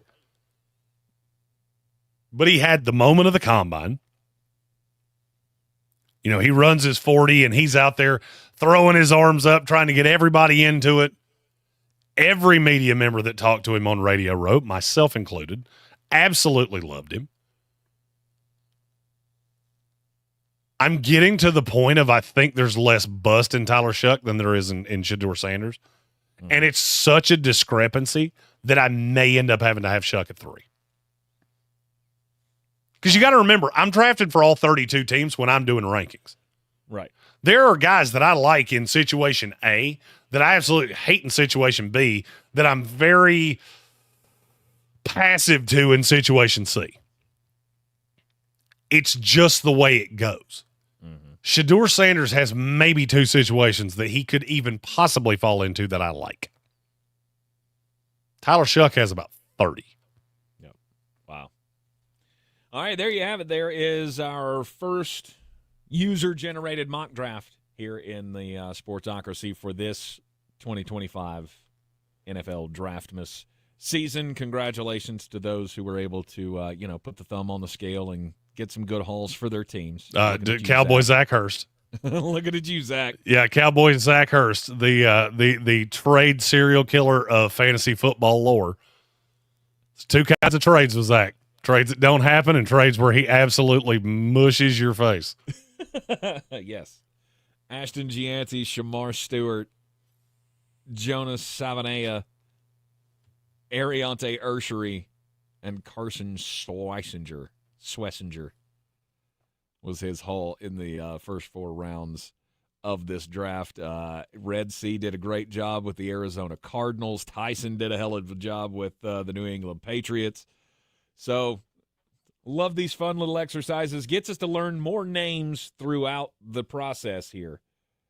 Those of us who are not as tied in to the Draftmas process as at ESPN Draft Nerd Jeremy Green is. Is there anybody that's as tied into the process as I am? No, not. There are very few. There are very few. Nobody in this building or in this state. In this state, probably. I would say anybody in the Southeast. I am Mullet Kiper. Yes, because it's all I've done for now 2 months, and I love it. This is my favorite time of the year. This is now I almost feel like the little nerdy kid that tells the teacher, you forgot to give us homework. And now I get to come in and show all the other kids, my science project is awesome. And yours is a cup of dirt. Yep. And we're all super jealous. You're gonna pull the atomic wedgie where the waistband goes over the head. And that's fine. Because see, God made me a big man and would make it very difficult to do that. Precisely. Thanks for everybody for hanging out with us today for this mock draft experience. As I said, more will be coming your way.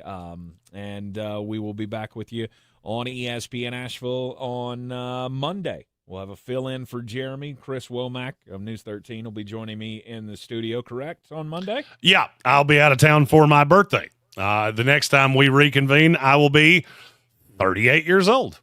Wow, so happy birthday to the Mullet Man, and y'all have a safe weekend. We will, going down to see some friends, have some good food, maybe a drink or two, get my mind right for the last 35-day push to Green Bay.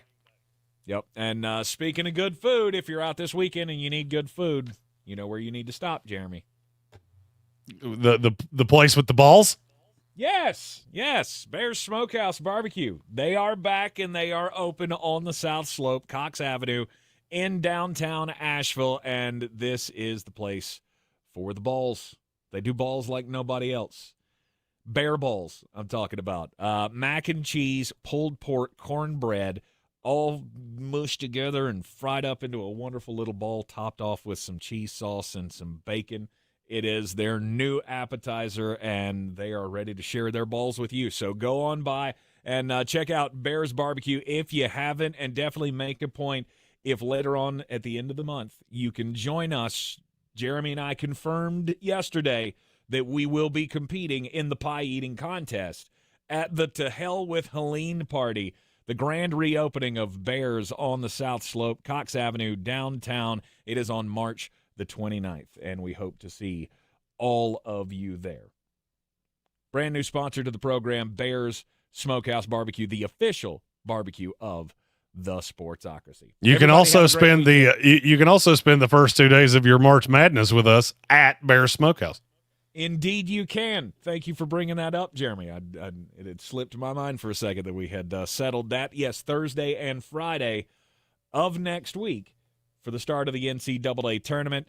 the first 2 days of the real action of the tournament. Forget that first 4 stuff. We will be down at the Cox Avenue location, so you can come on by and hang out with us there and get you some balls, get you some poutine. It'll all be good right there on Cox Avenue.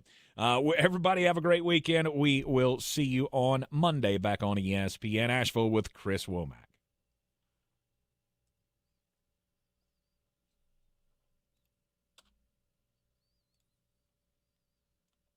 Hey, now you get to try to cut all that down. That should be fun. I've been trying to keep up with cue points and stuff, and it didn't work. Well, I said shit one time, so you're gonna have to. I did mark the tape on that one. Okay, yeah, good. Once I figured out you were recording it, I can't do that. Okay, so wait up. Did you do it before that? I wasn't listening close enough. I don't know. Here's fingers crossed. That was 3 hours ago. So I would probably check that pretty tight. I don't have any recollection of that. All right. Cool deal. Well, enjoy it, and I will touch base with you, Wednesday? Yeah, I'll be back Wednesday. Okay. I'll be back Wednesday. And all those of you that have hung in with us on the YouTube, we appreciate you greatly. I'm gonna go take a nap, I think. Right on. Oh, we're still streaming right now? Oh yeah, we've been streaming the whole time. Okay. Well, I knew we were streaming the whole time. I figured you'd stopped it when we stopped. Nah, it's more fun this way. They get to hear us talk about shit. That's right. Do all of our planning. All right, man. We will see you next time. All right, sounds good.